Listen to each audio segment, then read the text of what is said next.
नमस्कार जी। कैसे हैं आप लोग? गुरु जी नमस्कार। नमस्कार जी, कैसे हैं आप लोग? बस बस आपके बहुत आपका बढ़िया, बहुत इंतजार कर बढ़िया। रहे आज हम लोग जो है कारक के विषय में बात करेंगे। देखिए, ज्योतिष में कारक को बहुत इम्पोर्टेंस दी गई है। कारक का मतलब होता है कि वो अपने सिग्निफिकेशन को, कुंडली के किसी भी भाव में वो बैठा हो, और अगर अच्छा बैठा है, सुदृढ़ बैठा है। आपको मालूम है कि सुदृढ़ कब होता है? जब वो केंद्र में हो, त्रिकोण में हो, सेकेंड हाउस में हो, 11th हाउस में हो, तो वो स्ट्रांग माना जाता है। तो जब भी कारक स्ट्रांग होता है तो वो किसी भी स्थिति में स्ट्रांग हो। इसके अलावा राशिगत स्थिति में कब वो स्ट्रांग होता है? उच्च का होता है, मूल त्रिकोण राशि का, स्वग्रही, मित्र ग्रही होता है, तो फिर वो स्ट्रांग होता है। कारक जो है, कारक के बारे में कहा जाता है to provide and to protect. यानी to provide and to protect का मतलब है कारक के अपने एक सिग्निफिकेशन होते हैं, यानी कि कारकत्व होते हैं।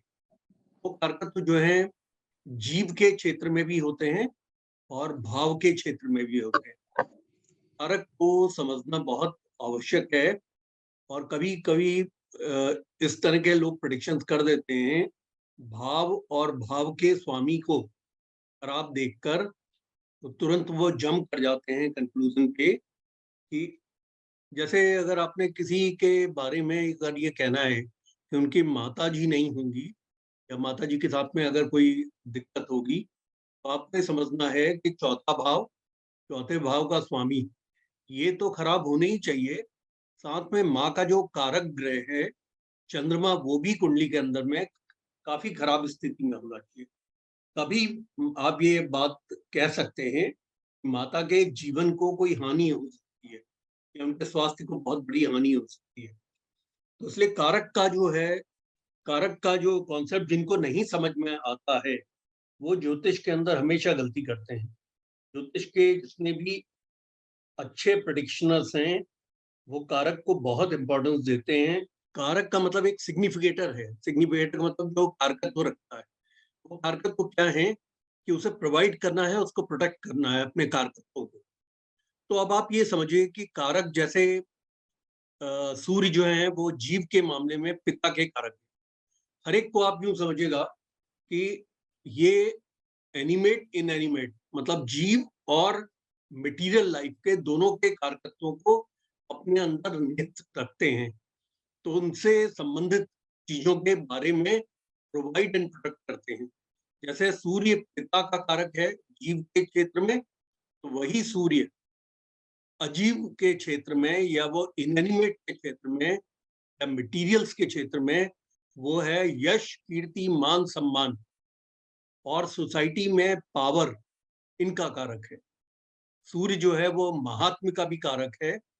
तो आपको ये समझना होगा ये सारी चीजें जो है निर्जीव चीजें हैं, इन निर्जीव चीजों का भी वो कारक होता है।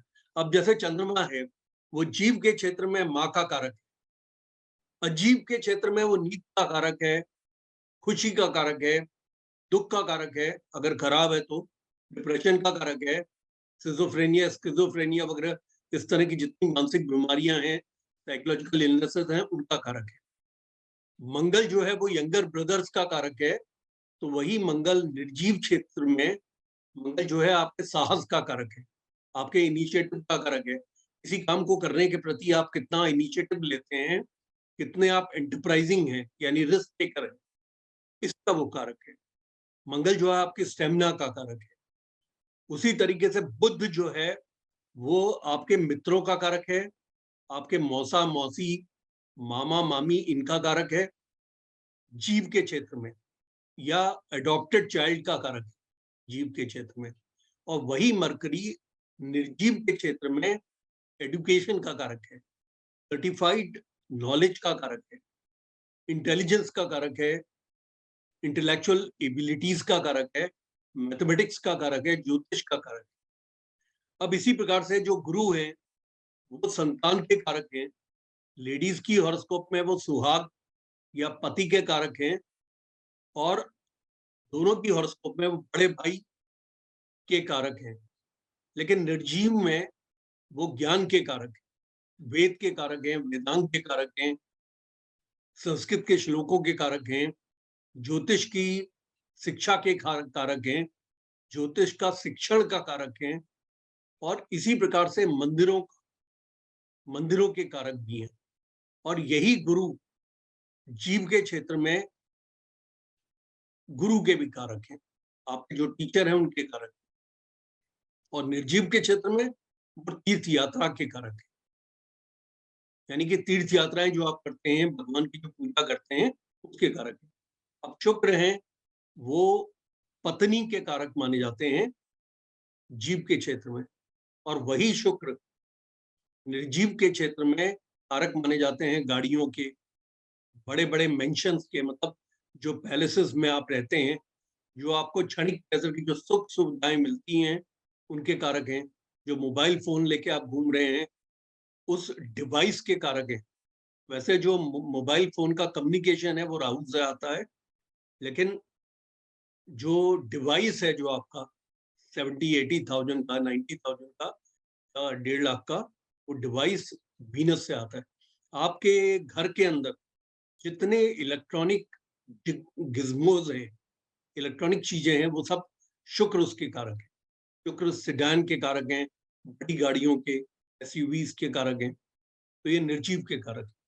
शनि जो है वो जीव में आपके सर्वेंट्स के कारक, आपके नौकरों के कारक हैं, और वही शनि निर्जीव में आपकी एकाग्रता के कारक है। आपका किसी चीज के पीछे लग कर लगन के साथ में कोई काम करना, उसके कारक है। इसी प्रकार से शनि जो है एक बड़ी लंबे समय तक एक चीज को करने की क्षमता होना, बड़े लंबे समय तक बैठ के पढ़ना या पढ़ाना, इसके कारक है। शनि उस हट के कारक हैं जिस हट के चलते आप ये मान लेते हैं कि हमने जो हमारे गुरुजी ने जो हमको नोट्स दिए हैं उनको हमने पढ़ना है और उन वीडियोस को 2 बार देखना है। तो ये जो आपकी हट है, ये जो आपकी लगन है, उस लगन के वो शनि कारक। इसी प्रकार से जो राहु है वो दादाजी के कारक है, और वही राहु निर्जीव में फिल्मों के कारक हैं। वही राहु जो है आपके मोबाइल के कम्युनिकेशन के कारक हैं, इंटरनेट के कारक हैं। आप वो सारी चीजें, जो चीजें आपको एक वर्चुअल वर्ल्ड में लेके जाती है, आर्टिफिशियल इंटेलिजेंस के कारक हैं, कंप्यूटर से रिलेटेड चीजों के कारक हैं।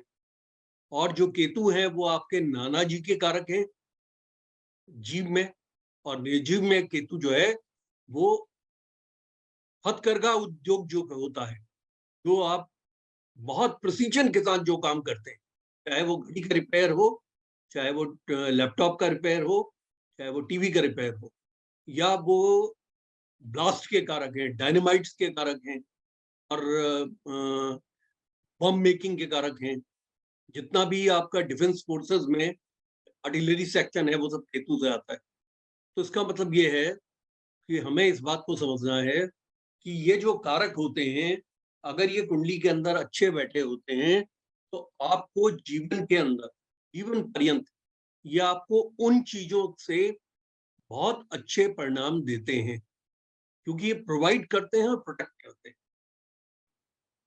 इसके अलावा कारक जो है वो भावों के कारक, मतलब प्रत्येक प्रत्येक भाव के 2 तरह से कारक होते हैं। एक होते हैं जो कि, आप सभी लोगों को मेरी आवाज क्लियर आ रही है? ठीक है। ये जो कारक होते हैं, भावों के जो ये कारक होते हैं हाउसेस के, तो ये हाउस का प्रोटेक्शन और हाउस को प्रोवाइड करना, हाउस के सिग्निफिकेशन को आपको पूर्ण रूप से देने का हरकत तो दिखाते हैं। वो कैसे करते हैं? उसमें 2 कैटेगरी के हैं, एक है प्रिंसिपल कारक और एक है सेकेंडरी कारक। जो प्राथमिकता के कारक हैं, वो कारक के बिना वो हाउस नहीं चल सकता, इसलिए उनको प्रिंसिपल कारक कहते हैं। और जो सेकेंडरी कारक हैं, वो सेकेंडरी कारक के बिना काम आपका चल सकता है।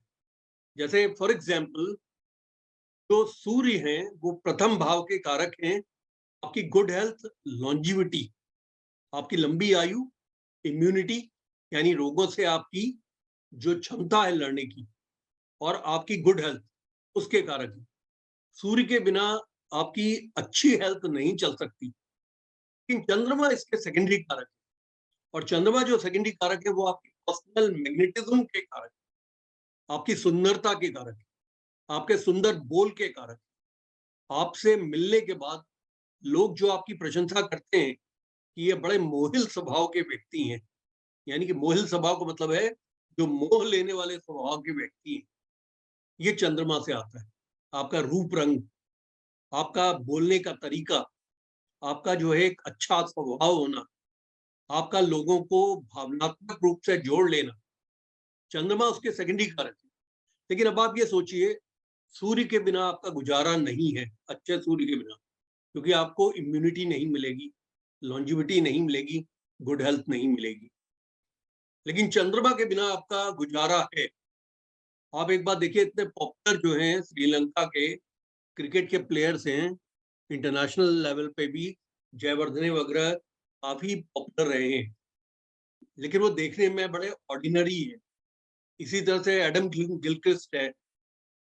तो इस तरह के वेस्ट इंडियन प्लेयर्स जो कि मतलब देखने में बहुत अच्छे नहीं हैं, लेकिन वो भी पॉपुलर हैं पब्लिक के बीच में, और अच्छा गेम खेल के उन्होंने इंटरनेशनल लेवल पे अपनी छवि बनाई है। तो उसका मतलब बिना चंद्रमा के आपका गुजारा है। तो सेकेंडरी कारक जो होते हैं वो इस प्रकार से होते हैं कि उनके बिना भाव का गुजारा चल जाता है। लेकिन जो प्राथमिक कारक है, प्रिंसिपल कारक हैं, उन कारकों के बिना उस भाव का गुजारा नहीं चलेगा।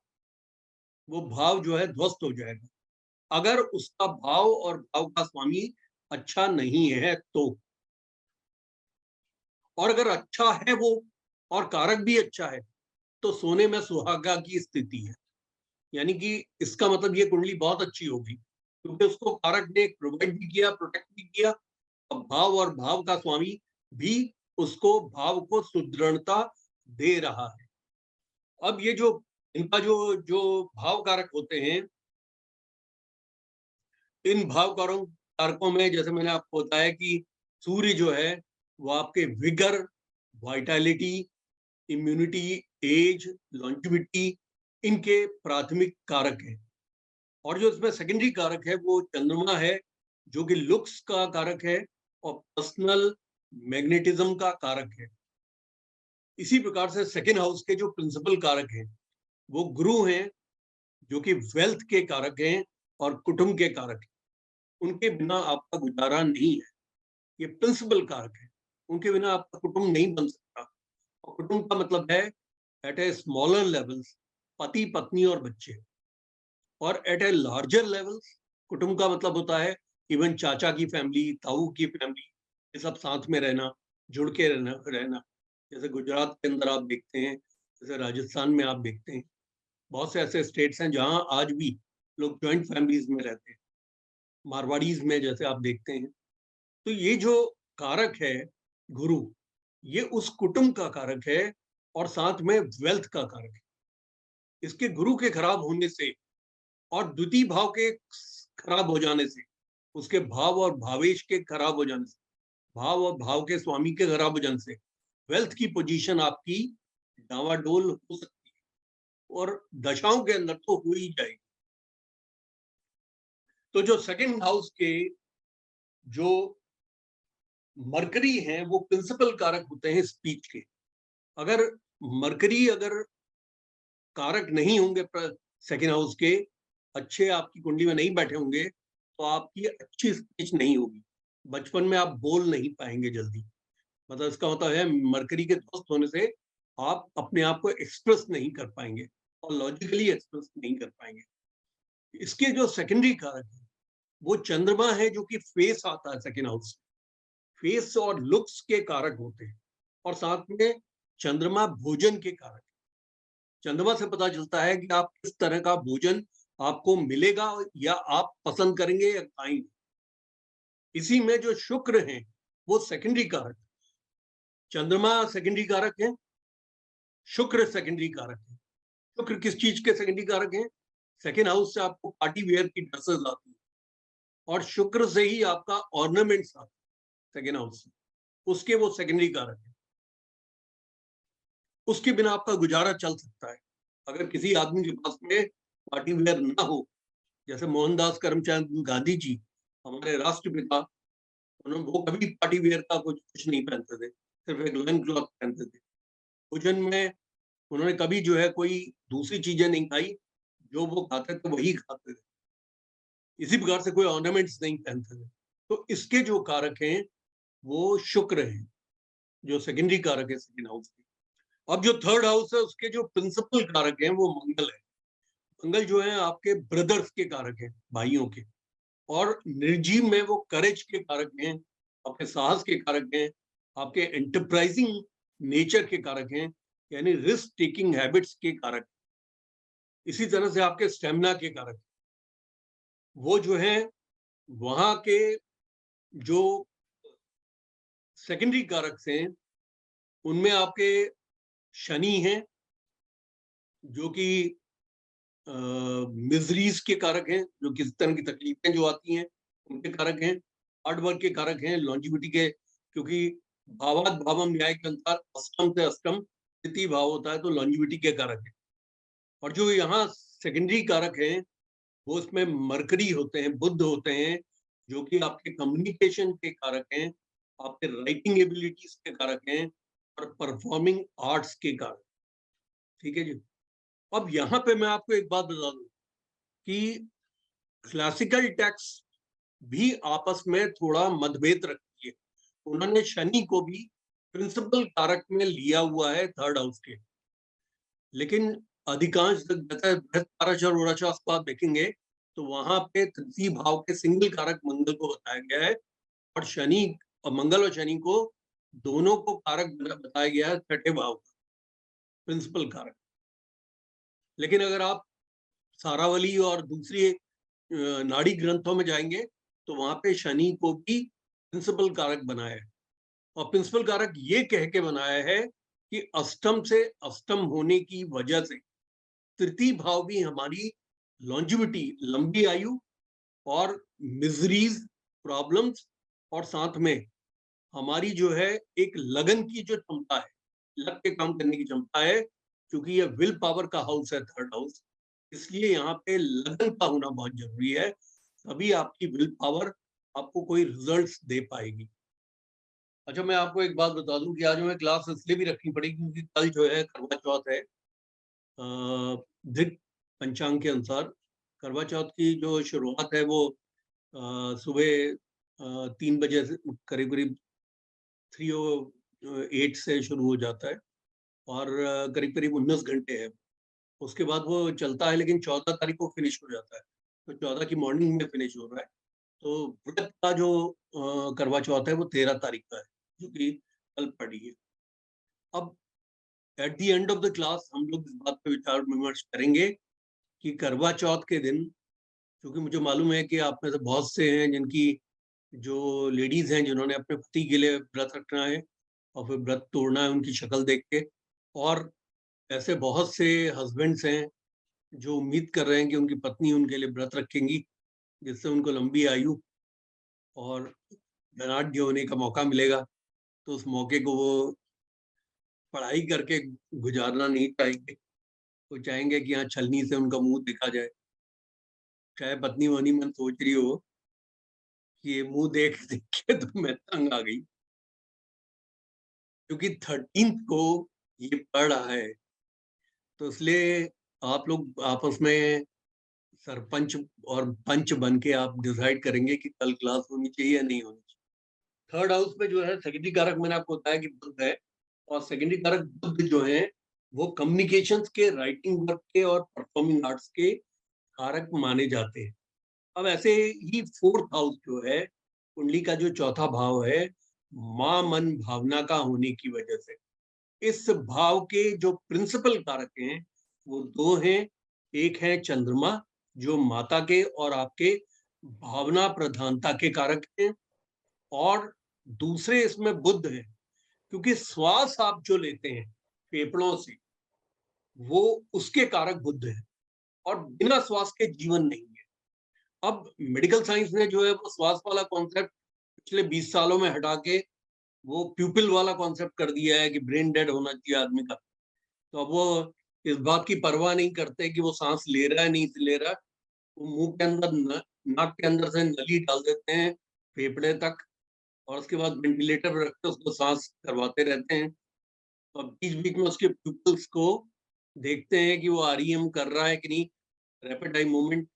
और जब वो देखते हैं कि प्यूपिल जो है उसकी स्टैटिक हो गई है, तो वो कहते हैं हाँ ये अब ये डेड है। तो कहने का मतलब है कि मेडिकल साइंस तो नए नए चीजें निकाल के लाती रहेगी। कल को हो सकता है मेडिकल साइंस कहते हैं कि मैं इसका अंगूठा देखो, इसका अंगूठा हिल रहा है कि नहीं। अगर अंगूठा नहीं हिल रहा है तो मर गया। उठा के उठा के उसको जो है पैक कर दी। तो बहरहाल मेडिकल साइंस से हम नहीं चलेंगे। आज तक का जो कॉन्सेप्ट हमारा महाभारत काल से, रामायण काल से और पुरातन काल से जो चलता रहा है, वो श्वास पे आधारित था। एक व्यक्ति के जीवन तब तक चलता माना जाता था जब तक कि वो व्यक्ति सांस लेता था। आज भी जो है जो आपके एफबीआई वाले हैं या पुलिस वाले हैं हॉलीवुड मूवीज में, वो अपने यहाँ पे 2 उंगलियां लगा के देखते हैं कि जॉगुलर जो वेन्स हैं वो उनमें सांस आ रही है कि नहीं आ रही। और वहीं पे वो अनाउंस कर देते हैं ये मरा है जिंदा है। और हिंदुस्तानी पुलिस वाले तो अपना कान उसके छाती में लगा के सुनते हैं कि फेफड़े चल रहे हैं कि नहीं चल रहे हैं। तो उसके बाद जो है, तो श्वास के जो कारक हैं वो बुद्ध है, क्योंकि बुद्ध फेफड़ों के कारक है।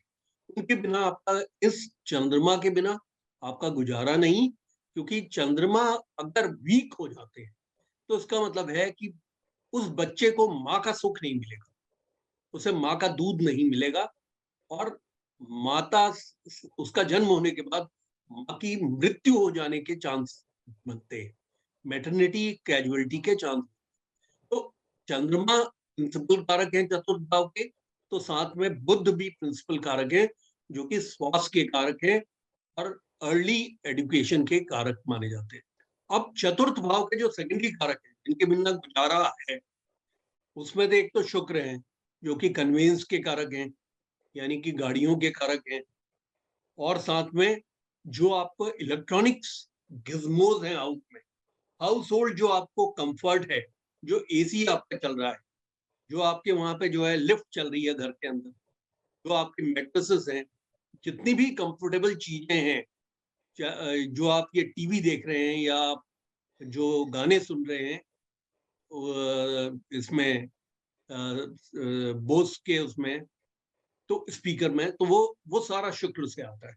तो शुक्र उस चीजों के, उस घर में आने वाले सुख सुविधा के कारक माने जाते हैं, सेकेंडरी कारक। उसी प्रकार से मंगल यहाँ के सेकेंडरी कारक हैं प्रॉपर्टीज और एसेट्स के। तो आप समझ गए सेकेंडरी कारक और प्रिंसिपल कारक में क्या फर्क है। क्योंकि आपका गुजारा चल सकता है अगर आपके पास में जमीन जायदाद नहीं है, आपका गुजारा चल सकता है अगर आप पब्लिक ट्रांसपोर्ट यूज कर रहे हैं तो, अगर आपके पास अपना व्हीकल नहीं है तो, और अगर आप जो है गांधी जी की तरह सात्विकता के जीवन में जी रहे हैं तो, आप मैट्रेस पे नहीं सो रहे हैं, आप जमीन पे सो रहे हैं, आपका गुजारा चल जाएगा। इसलिए इसको सेकेंडरी कारक माना जाता है। लेकिन सेकेंडरी कारक भी इंपॉर्टेंट है क्योंकि उस भाव से आने वाली जो सुख सुविधाएं हैं, जो अच्छी चीजें हैं, जो एसेट्स हैं, जो प्रॉपर्टीज हैं, जो व्हीकल्स हैं, जो आपके घर की जो कंफर्टेबल चीजें हैं, वो सारी की सारी चीजें वहां सेकेंडरी कारक दे रहा है। प्रॉपर्टीज वगैरह मंगल दे रहा है और शुक्र आपको सारे कंफर्ट्स, होम कंफर्ट्स आपको दे रहे हैं। अब इसके बाद आता है फिफ्थ हाउस। फिफ्थ हाउस के जो प्रिंसिपल कारक, गुरुजी एक मिनट, थर्ड के सेकेंडरी कारक बुध और ये बताए थे क्या शनि? नहीं, मैंने आपको ना बाद में करेक्ट किया था। मैंने आपको बताया था भावात भावम न्याय के अनुसार अष्टम से अष्टम होने की वजह से तृतीय भाव हो।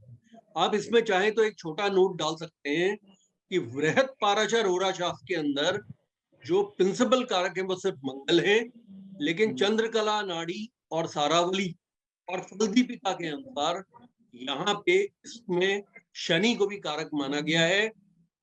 शनि को कारक माना गया उस लगन और उस अधर्मिता के लिए जिसके द्वारा आप सक्सेसफुल होते। सिर्फ एनर्जी जो मंगल दे रहा है उस एनर्जी को बिना लगन के करने से, कहने का मतलब है अगर आपसे कहा जाए कि भाई कुर्सियां उठा के जो है यहाँ से बाहर ले जाओ, ताकि यहाँ पे बाहर ले जाओ ताकि वहां बाहर ज्यादा लाभ होता है, वहां लोग बैठ सकते हैं। आपने मंगल की जोश के साथ आपने एक कुर्सी उठा के रख दी, उससे काम नहीं चलने वाला। सारे आपके जितने भी मेहमान है नहीं बैठ पाएंगे, इसके लिए आपको लगन की जरूरत है, और वो लगन आपको थर्ड हाउस में शनि देते हैं। वो लगन और हठ धर्मिता, मुझे कोई काम कंक्लूसिवली करना है, वो शनि से आता है। तो उनको प्रिंसिपल कारक उसमें आगे की क्लासिकल टेक्स्ट उनको मानती है। और जो वहां के सेकेंडरी कारक हैं, मैंने आपको बताया बुध हैं, जो कि आपके writing abilities and writing work के कारक हैं, और साथ में वो आपके कम्युनिकेशन के कारक हैं और परफॉर्मिंग आर्ट्स के कारक हैं। अब आइए फिफ्थ हाउस पे। तो फिफ्थ हाउस के जो प्रिंसिपल कारक हैं वो हैं गुरु। फिफ्थ हाउस के जो प्रिंसिपल कारक हैं वो गुरु हैं, और गुरु जो है वो फिफ्थ हाउस में चिल्ड्रन के भी कारक हैं। बच्चे जो आपके पैदा होते हैं वो गुरु की वजह से होते हैं और गुरु के आशीर्वाद से होते हैं। तो गुरु जो है वहां पे प्रिंसिपल कारक है फिफ्थ हाउस का, वो जीव के क्षेत्र में आपके बच्चों का कारक है, और निर्जीव के क्षेत्र में आपकी विजडम या आपके ज्ञान का कारक है, और पूर्व पुण्यों का कारक है। बच्चे भी आपको जो नसीब से मिलते हैं पूर्व पुण्यों की वजह से मिलते हैं। यहाँ के सेकेंडरी कारक यहाँ के मर्करी माने जाते हैं, जो कि सेकेंडरी कारक हैं इंटेलिजेंस और क्रिएटिविटी। बुध जो है पंचम भाव के कारक माने जाते हैं, वो intelligence, intellectual abilities, analytical abilities, और आपकी बुद्धि के कारक माने जाते हैं, और सर्टिफाइड नॉलेज के कारक माने जाते हैं, और क्रिएटिविटी के कारक माने जाते हैं। अब इसके बाद आया सिक्स्थ हाउस। सिक्स्थ हाउस के जो प्रिंसिपल कारक हैं वो मंगल हैं, जो आपके बेनिफिक कारक माने जाते हैं, जो आपके एनिमीज पे आपको विजित करते हैं, जो आपके शत्रुओं पे आपको विजय दिलाते हैं, और competition and rivals, competitors and rivals को पूरी तरह से निस्तानभूत करने में आपको मदद देते हैं। और शनि यहाँ पे कारक माने जाते हैं, प्रिंसिपल कारक माने जाते हैं छठे हाउस के इलनेसेस के लिए, यानी बीमारियों के लिए, डेट्स के लिए, उधार के लिए, डिजीज के लिए, डिफिकल्टीज के लिए, सौरों के लिए। और यहाँ पे जो सेकेंडरी कारक है वो राहु है। राहु जो है वहां पे सेकेंडरी कारक कैसे बनते हैं, राहु जो है आपके छिपे हुए शत्रुओं के कारक, और राहु सेकेंडरी कारक हैं जो आप गलतियां करते हैं, क्योंकि ये डिजीज का भी हाउस है, जो आपके गलतियों की वजह से जो आपको एक्सीडेंट्स होते हैं, या किसी को भी एक्सीडेंट्स होते हैं, या किसी के साथ में कोई भी वो ऐसी घटना करता है जो अनलॉफुल घटना है, क्योंकि यहाँ से 3Ds देखे जाते हैं, debts, diseases, difficulties, litigation, police action, और एन एक्सीडेंट्स, और cruelty with oneself, cruelty with the spouse. ये सारी जो नेगेटिविटी है, जिन नेगेटिव चीजों को अवॉइड किया जा सकता है, उसके सेकेंडरी कारक राहु छठे हाउस के माने जाते हैं। अब इसके बाद आता है सेवंथ हाउस। सेवंथ हाउस के जो प्रिंसिपल कारक है वो है शुक्र, जो पत्नी के कारक है, उनके व्यक्तित्व के कारक है, पत्नी के प्यार के कारक है। और शुक्र जो है ये जो कारक माने जाते हैं सेवंथ हाउस के, ये दोनों मेल एंड फीमेल हॉरोस्कोप में कारक बनते हैं। और इसका मतलब है जहां लेडीज अगर लिखेंगी तो पति, पति की के व्यक्तित्व में आने वाला जो मधुरता है, जो प्यार है, जो एक अर्ज है सेक्स की, उन सब चीजों के ये कारक है। निर्जीव में सेक्स के कारक हैं, सेवंथ हाउस में पत्नी के व्यक्तित्व के कारक हैं, या पति के व्यक्तित्व के कारक हैं, और उनसे मधुर संबंधों के कारक हैं। और जो इसमें मंगल होते हैं यहाँ पे, वो भी प्रिंसिपल कारक हैं, जो सेक्सुअल अर्ज के कारक हैं, vigour and vitality of the husband के कारक हैं लेडीज की हॉरोस्कोप में, और खुद की हॉरोस्कोप में खुद की विगर एंड वाइटलिटी के कारक माने जाते हैं। विगर एंड वाइटलिटी का मतलब जो है जो हमारा स्टेमिना है, जो हमारी स्ट्रेंथ लेवल है, जिसके द्वारा जो है हम मैन वाइफ रिलेशन एस्टैब्लिश कर पाते हैं, इनके वो कारक बनते हैं। और जो हमें अर्ज आती है पति पत्नी के बीच में, उसके वो कारक होते हैं। यहाँ के जो सेकेंडरी कारक हैं वो चंद्रमा है, जो कि ब्लिसफुल बॉडीली रिलेशनशिप के, किसे कहते हैं कि चंद्रमा मानसो जाए, मन का कारक है। अगर मन नहीं मिलता तो फिर बॉडीली रिलेशन बिल्कुल बेकार हो जाते। तो चंद्रमा को एक सेकेंडरी कारक माना गया है 7th हाउस का। वो बॉडीली रिलेशनशिप की मधुरता के कारक है, यानी मधुर बॉडीली रिलेशनशिप के कारक होते हैं। इसके बाद आए 8th हाउस। 8th हाउस के जो प्रिंसिपल कारक है वो शनि है, जो आपकी लंबी आयु के कारक है। और यहाँ पे जो सेकेंडरी कारक है वो राहु है, वो इनक्योरेबल क्रॉनिक डिजीज के कारक माने जाते हैं। ऐसी डिजीजेस जो इनक्योरेबल हैं और जो जल्दी से ठीक नहीं होती, उनके कारक माने जाते हैं। और साथ में जो व्यक्ति अनलॉफुल एक्ट करता है, यानी कोई भी अगर वो काम ऐसा स्लीजी वर्क कर रहा है जो कि लॉफुल नहीं है, तो उसके भी वो कारक हो गए, जो कि रेप्ट अंडर द कारपेट होता है। कोई ऐसा रिलेशनशिप एस्टैब्लिश करना, कोई इस तरह के काम करना, जिन काम जैसे एडल्ट्रेशन करना या ऐसे काम करना जिसको कि वो कारपेट के अंदर छिपा के रखता है, वो जो कारक हैं, उसका सेकेंडरी कारक राहु है। उसके बिना हर आदमी का गुजारा है। लेकिन अगर राहु अगर कुंडली के अंदर खराब है और अष्टम भाव के स्वामी के साथ में किसी तरह का संबंध बना रहा है या अष्टम भाव पे उसकी दृष्टि पड़ रही है, तो फिर आदमी को वो ये इस तरह की नेगेटिविटी वो क्रिएट करेगा कि वो how to make quick buck, how to make fast buck. और इसके लिए वो चाहे अडल्ट्रेशन करे, चाहे कोई भी अनलॉफुल एक्टिविटीज करे, जैसे स्मगलिंग करे, ड्रग्स में डील करे, वो सारी चीजें जो है। और अगर अच्छा राहु अगर होता है, यहाँ का कारक होता है, तो वो रिसर्च वर्क का, आउट ऑफ बॉक्स थिंकिंग का कारक माना जाता है। लेकिन ये सेकेंडरी कारक। इसके बाद आता है 9th हाउस। 9th हाउस के जो प्रिंसिपल कारक हैं वो सूर्य हैं पिता के, और दूसरे प्रिंसिपल कारक हैं गुरु, जुपिटर, जो कि गुरु के कारक, टीचर के कारक हैं, रिलीजन के कारक हैं, धर्म के कारक हैं, तीर्थ यात्राओं के कारक हैं। निर्जीव में वो हैं धर्म के कारक, तीर्थ यात्राओं के कारक, पूजा पाठ के कारक, और जीव में वो गुरु या टीचर के कारक है। और सूर्य यहाँ पे पिता के कारक। इसमें जो सेकेंडरी कारक होते हैं वो शुक्र होते हैं 9th हाउस के, जो कि फैमिली एक्सकर्शंस के कारक या बिजनेस ट्रिप्स अब्रॉड के कारक माने जाते हैं। शुक्र जो है फैमिली एक्सकर्शन, एक्सकर्शन का मतलब होता है परिवार का घूमने फिरने के लिए विदेशों में जाना या बाहर जाना, उसके कारक।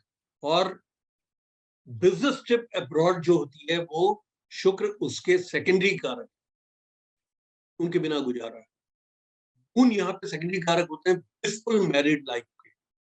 ब्लिसफुल मैरिड लाइफ का मतलब है कि ऐसी मैरिड लाइफ, इस तरह की मैरिड लाइफ जिसमें आदमी को सुखद अनुभूति हो, ब्लिसफुलनेस हो, यानी उसको जो है एक अच्छी स्टेज की उसको एक फीलिंग हो that he is staying, he is in a very good relationship with the wife, and they both have companionship and understanding and love.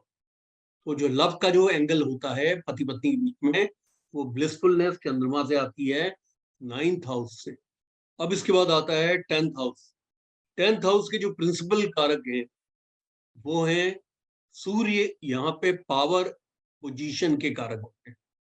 यानी आपका सूर्य का अच्छा होना बहुत जरूरी है, क्योंकि सूर्य आपको एक बड़ी पोजीशन और पावरफुल पोजीशन पे पहुंचाते हैं। दूसरा, बुध यहाँ पे आपके वोकेशन के कारक हैं, यानी कि आपकी बिजनेस के कारक हैं, और आपकी उस लाइवलीहुड के, उस ट्रेड के कारक हैं जो आप कर रहे हैं, और साथ में स्मार्ट वर्क के कारक हैं। मतलब अगर आप जॉब में हैं, तो अगर आप स्मार्ट वर्क कर रहे हैं जॉब में और लोग आपको स्किलफुल मान रहे हैं, तो बुध के कारक प्रिंसिपल कारक होने की वजह से 4 प्रिंसिपल कारक हैं 10th हाउस के। इसके अलावा गुरु यहाँ पे आपके भाग्यशाली होने के कारक है, प्रिंसिपल कारक, ग्रोथ के कारक हैं आपके। आप कितना ग्रो करेंगे अपने बिजनेस के अंदर या अपने कॉर्पोरेट जॉब के अंदर या अपने गवर्नमेंट के जॉब के अंदर। आप अगर आप बिजनेसमैन हैं, तो आपका कितना ग्रोथ एंड एक्सपेंशन होगा, ये भी बुध गुरु से पता चलेगा, गुरु के अच्छे होने से। यानी गुरु आपके जो है वो फॉर्च्यून के, यानी लक के, भाग्य के, आपकी ग्रोथ के, आपके एक्सपेंशन के यहाँ प्रिंसिपल कारक है। यानी यहाँ पे कारक होते हैं सर्विस के कारक 10th हाउस में, हार्ड वर्क के कारक यानी कि मेहनत के कारक, और जो आपकी कंसिस्टेंसी है लाइवलीहुड में, तो काम करने में जो आपकी लगनता है, जितना लगन के साथ आप काम कर रहे हैं और किसी भी काम को आप बड़े लंबे समय तक चला रहे हैं, बहुत लंबे समय तक चला रहे हैं, और उससे आपको जंपिंग जैक नहीं है, आप यहाँ से उछल के दूसरी जगह नहीं गए। आज आप पता चला कि आज आप कपड़ों में काम कर रहे हैं, कल आप रेस्टोरेंट में काम कर रहे हैं, परसों आप जो है हॉस्पिटैलिटी ट्रेड में काम कर रहे हैं, नर्सों आप जो है हॉस्पिटल में काम कर रहे हैं। नहीं, शनि का मतलब है कंसिस्टेंसी। कंसिस्टेंसी का मतलब एक लगन, एक एक काम को लंबे समय तक करने की आदत, वो शनि से आती है। और शनि ही आपके रोजगार के भी कारक है। और शनि जो है वो आपकी लगन और रोजगार दोनों के कारक हैं, और आपके उस मंतव्य के कारक हैं कि आप कोई काम कर रहे हैं, तो उस पे आप जो है लगातार उस काम को करते हुए सफल करते जा रहे हैं, उस सफलता के कारक हैं। और यहाँ पे 10th हाउस के जो सेकेंडरी कारक हैं वो मंगल हैं, जो कि आपकी एग्जीक्यूटिव पावर का मतलब होता है to hire and to fire. यानी कि वो जो पावर को आप बिल्ड करते हैं कि आप किसी को निकाल सकते हैं, किसी को रख सकते हैं, किसी को आप दंडित कर सकते हैं, किसी को प्रोसिक्यूट आप कर सकते हैं, किसी को सस्पेंड कर सकते हैं, किसी के अगेंस्ट एक्शन ले सकते हैं, किसी को आप ये बता सकते हैं अपने ऑर्गेनाइजेशन में कि कैसे काम करना है, कैसे नहीं करना है, और किस तरीके से काम करना है, ये हमारा गोल पोस्ट है और इस तरह से अचीव होगा। और उसको लोग सुनते हैं, मानते हैं, उसी को एग्जीक्यूटिव लीडरशिप एबिलिटीज कहते हैं, उसके कारण। अब इसमें आपको सोचना होगा कि इसमें ये जो सेकेंडरी कारक मंगल था, ये हमारे भूतपूर्व प्रधानमंत्री डॉक्टर मनमोहन सिंह की हॉरोस्कोप में भी था। तो आप देखते थे कि वो एग्जीक्यूटिव पावर्स को यूज नहीं कर पाते थे। सूर्य उनका अच्छा था तो उनको पावर एंड पोजीशन मिली, शनि उनका अच्छा था तो वो कंसिस्टेंट थे, इसकी वजह से वो इकोनॉमिस्ट थे और उसी क्षेत्र में एक टीचर भी थे और साथ में इकोनॉमिक्स थे, फाइनेंस में गए और मिनिस्टर बने। उसके बाद प्राइम मिनिस्टर बनने के बाद भी फाइनेंस का पोर्टफोलियो, कॉमर्स का पोर्टफोलियो, वो उस पर वो इंटरफेयर करते रहे, काम करते रहे। उसी तरह से उनका बुद्ध अच्छा था, इसलिए वो काफी अच्छा स्मार्ट वर्क उन क्षेत्रों में कर पाए। चाहे वो जब वो नरसिम्हा राव जी की गवर्नमेंट में फाइनेंस मिनिस्टर थे तब, या वो नीति आयोग के अंदर जब वो मेंबर थे, प्लानिंग कमीशन के अंदर जब वो मेंबर थे, फिर उसमें डिप्टी चेयरमैन हुए, तो उन सभी क्षेत्रों में उन्होंने बहुत अच्छा काम किया। उसी प्रकार से उनका गुरु अच्छा था तो उनका ग्रोथ हुआ, from finance minister to prime minister. इसी प्रकार से शनि, जैसे मैंने आपको बताया, उनका अच्छा होने की वजह से वो कंक्लूसिवली हर काम को करते थे। और शनि जो है फाइनेंस के भी अच्छे माने जाते हैं, तो उन कामों में अच्छा। लेकिन मंगल के कमजोर हो जाने से वो एग्जीक्यूटिव एबिलिटीज को नहीं इस्तेमाल कर पाए, तो वो हायरिंग एंड फायरिंग वाली जो बात थी, वो जो अपने मातहत अधिकारियों को डांटना, उनसे काम लेना, उनको जो है अपनी डिसिप्लिन में रखना, पंक्चुअलिटी में रखना, उनसे एक डिजायर्ड गोल को अचीव कराना, उसके लिए आपको जो है मंगल की आवश्यकता होती है। तो उसके कमजोर हो जाने की वजह से उनका उनके उसमें ये ज्यादा दिखाई पड़ा कि जब उनको मालूम भी चला कि उनके अपने मातहत जो है, सबॉर्डिनेट जो है मिनिस्टर्स करप्शन में है, उनको रोक नहीं पाए यूपी 2 में, और इस बात का उनको बहुत बड़ा खामियाजा हुआ। अब आता है 11th हाउस। 11th हाउस जो होता है, उसके प्रिंसिपल कारक होते हैं गुरु। तो हमारे जो है धन के कारक हैं, वेल्थ के कारक हैं, हमारे फायदे के कारक है, यानी गेन्स के कारक, लाभ के कारक है। और जो हमारी रिकरिंग इनकम है, लगातार जो इनकम आ रही है, उसके कारक है 11th हाउस के लिए, प्रिंसिपल कारक है। इसी प्रकार से वो बड़े भाई की प्रिंसिपल कारक है।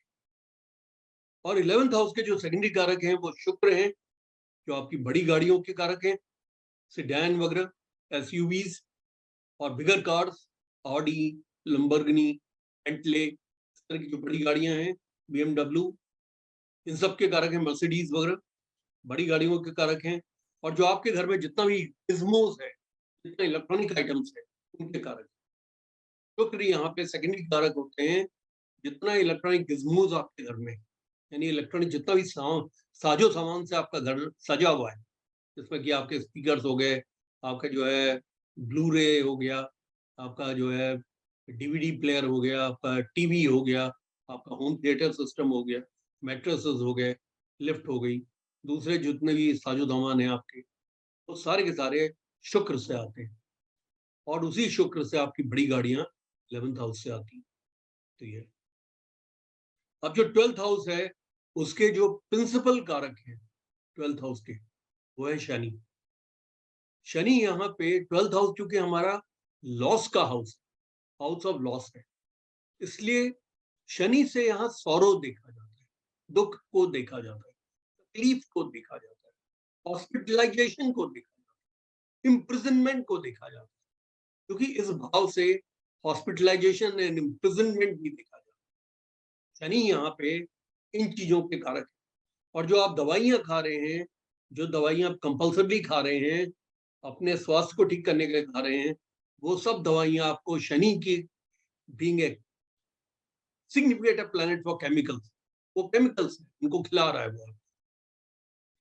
इसी प्रकार से अगर आप कोई धूम्रपान कर रहे हैं या अल्कोहल पी रहे हैं, तो शनि आपको, यहाँ पे प्रिंसिपल कारक, दूसरे प्रिंसिपल कारक है चंद्रमा, क्योंकि स्लीप जो है 12th हाउस से आती है। तो आपको जो अच्छी स्लीप आती है, जो आपको अच्छी नींद आ रही है, उसके कारक आपके चंद्रमा। और यहाँ सेकेंडरी कारक होते हैं शुक्र। शुक्र यहाँ पे बेड प्लेजर के कारक है, यानी कि पति पत्नी के बीच में जो सैया शुक्र है, यानी कि मैन वाइफ रिलेशन, सैया शुक्र, सैया सैया सुख जिसे बोला जाता है, सैया सुख, वो यहाँ से निकलता है। शुक्र उसके सेकेंडरी कारक है।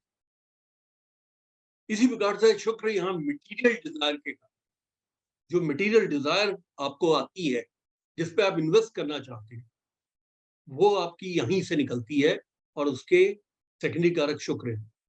जो विदेश का आप ट्रेवल करते हैं, उसके भी सेकेंडरी कारक शुक्र है। मंगल यहाँ पे एक्सीडेंट्स के कारक है। मंगल सेकेंडरी कारक है एक्सीडेंट्स के, कंफाइनमेंट के, मतलब एक आदमी को इनकार्सिरेट कर दिया जाए, पुलिस एक्शन हो, उसको जो है पुलिस कस्टडी हो जाए, मंगल उस चीज के कारक है। और राहु यहाँ पे ड्रग्स के कारक हैं और फॉरेन सेटलमेंट के सेकेंडरी कारक है। राहु यहाँ पे ड्रग्स के कारक है। आपने सुना होगा बहुत से लोग मैरिजुआना लेते हैं, स्मैक लेते हैं, धूमपान करते हैं, इस तरह की चीजें लेते हैं, जो कि दिमाग को सुस्त कर देती है। बहुत आशीर्वाद, काफी लेट हो गए Prakash Chandra Pandey ji. Drugs and foreign settlement के कारक है, जो राहु है यहाँ पे सेकेंडरी कारक। हाँ तो गुरु जी, हमको पता नहीं था कि आज क्लास होगा। नहीं, मैंने आपको पिछली क्लास में बताया था ना, बुधवार, बृहस्पतिवार, शुक्रवार। हम कहीं दूसरे से चल रहे, हम समझे आज दिन में देखे तो कुछ में कुछ लिखा नहीं था, तो हम समझे कि नहीं होगी, तो अभी आके आए हैं तो देखें। अच्छा, मैं आपको बता दूं कि कल हमारी क्लास नहीं होगी करवा चौथ की वजह से, परसों क्लास होगी, शुक्रवार को क्लास, तो कल की हमारी छुट्टी है। ठीक। तो केतु रह गए। केतु यहाँ पे मोक्ष के कारक है। ये केतु जो है, ये प्रिंसिपल कारक माने जाते हैं 12th हाउस के, मोक्ष के। केतु जो है 12th हाउस के प्रिंसिपल कारक हैं मोक्ष के, क्योंकि 4, 8, 12 जो भाव है, ये भाव आपके मोक्ष के भाव होते हैं। चौथा हाउस यानी कि कर्क राशि, वृश्चिक राशि और मीन राशि, ये आपके मोक्ष के भाव है। पर 12th हाउस में जो केतु होते हैं, वो मोक्ष प्रदाता माने जाते हैं, मोक्ष के प्रिंसिपल कारक जो है। आपको ये समझना है कि जो कारक होते हैं, जो सबसे महत्वपूर्ण बात है प्रेडिक्शन में, आपको जो बात समझनी है अगर कारक किसी अच्छे भाव में बैठा है, यानी कि त्रिकोणों में बैठा है या केंद्र भाव में बैठा है या सेकेंड हाउस में 11th हाउस में बैठा है और अच्छे साइन में बैठा है, जैसे उच्च का साइन हो, मूल त्रिकोण का साइन हो, स्व साइन हो, स्वराशि का साइन हो, मित्र राशि का साइन हो, इन साइंस में बैठा हो, केंद्र त्रिकोण या सेकेंड या 11th हाउस में बैठा हो, तो कहीं भी कुंडली के अंदर बैठा हो इसका फर्क नहीं पड़ता।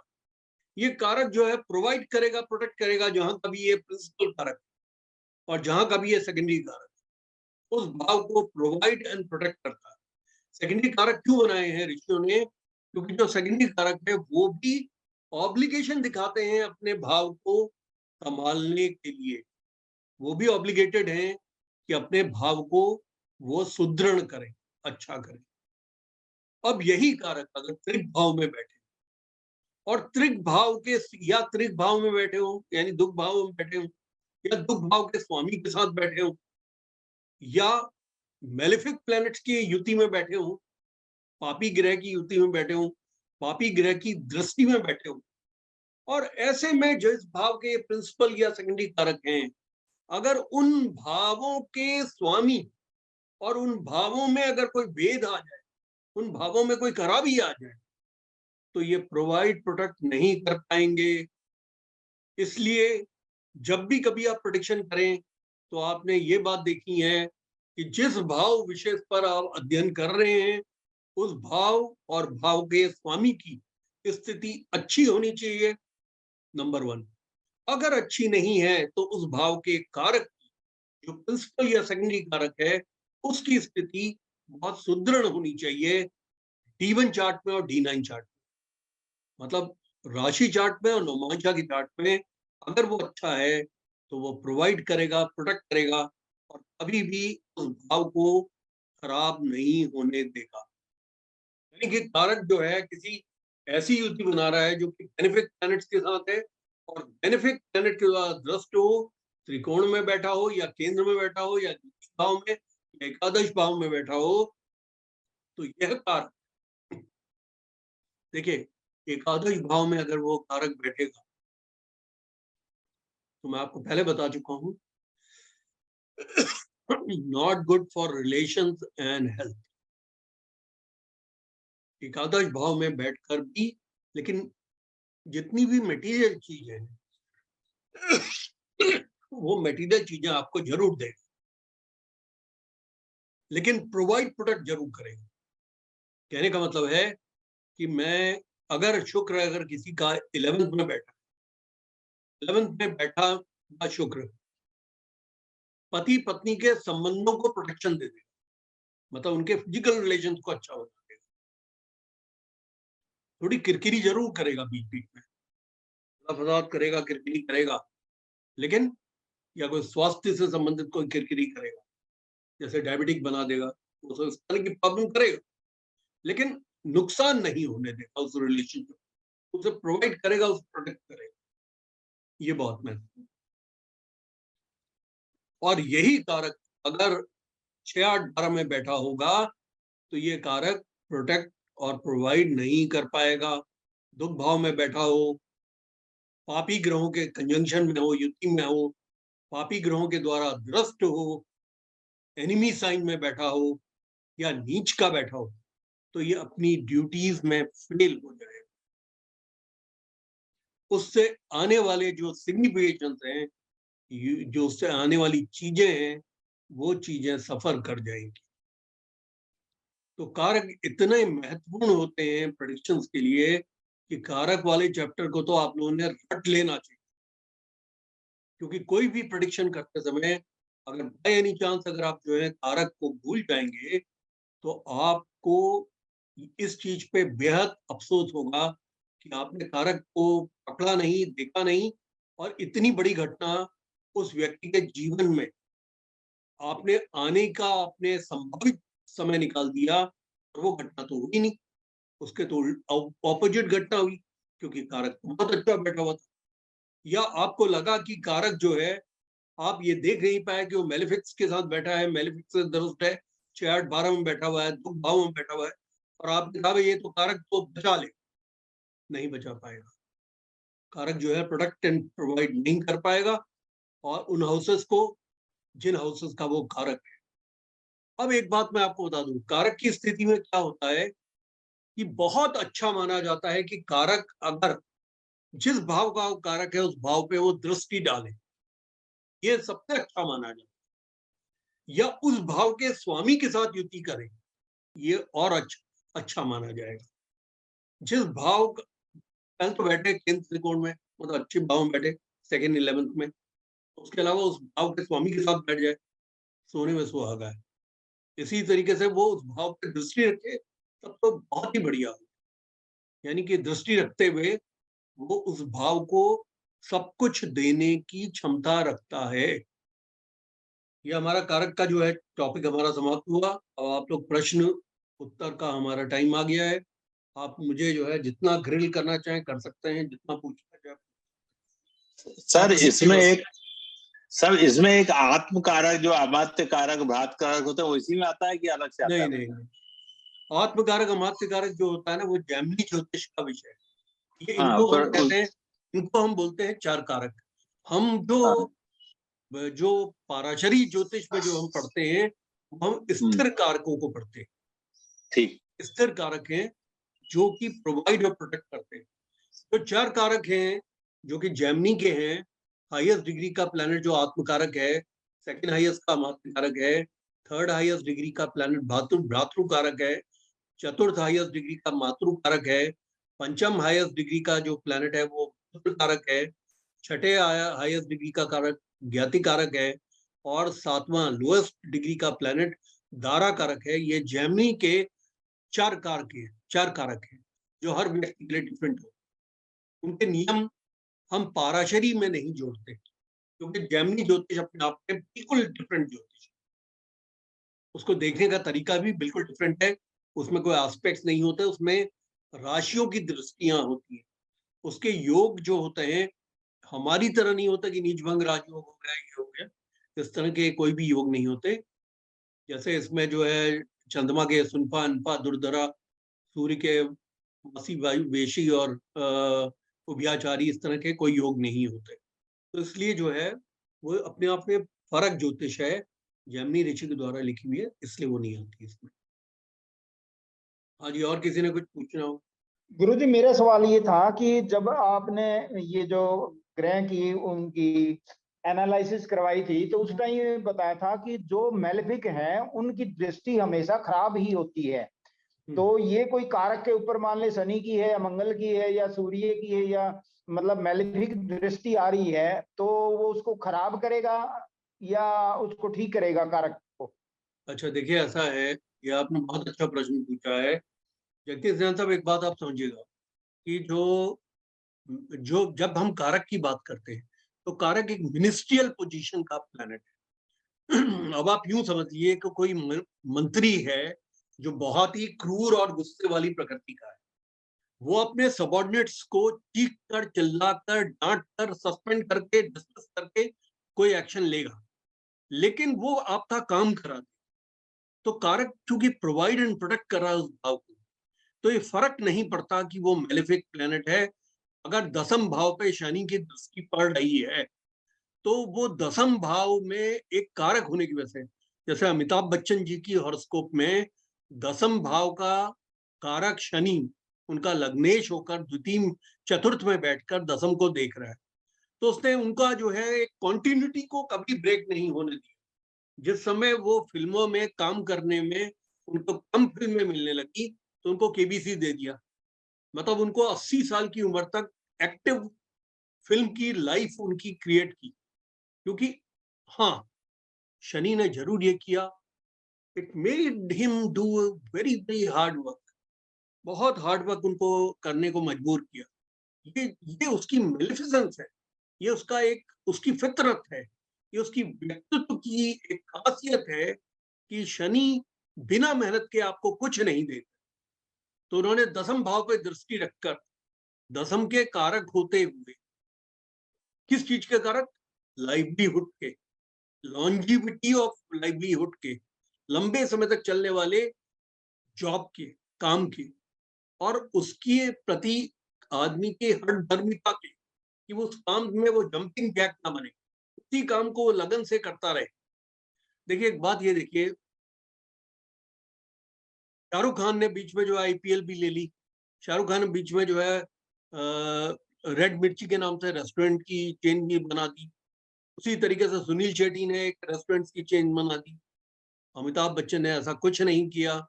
अमिताभ बच्चन ने प्रॉपर्टीज में इन्वेस्ट किया और शेयर्स में इन्वेस्ट किया, म्यूचुअल फंड में इन्वेस्ट किया, लेकिन प्राइमरली उन्होंने जो अपना पूरा जीवन उन्होंने किस चीज में डिवोट किया? फिल्म लाइन के।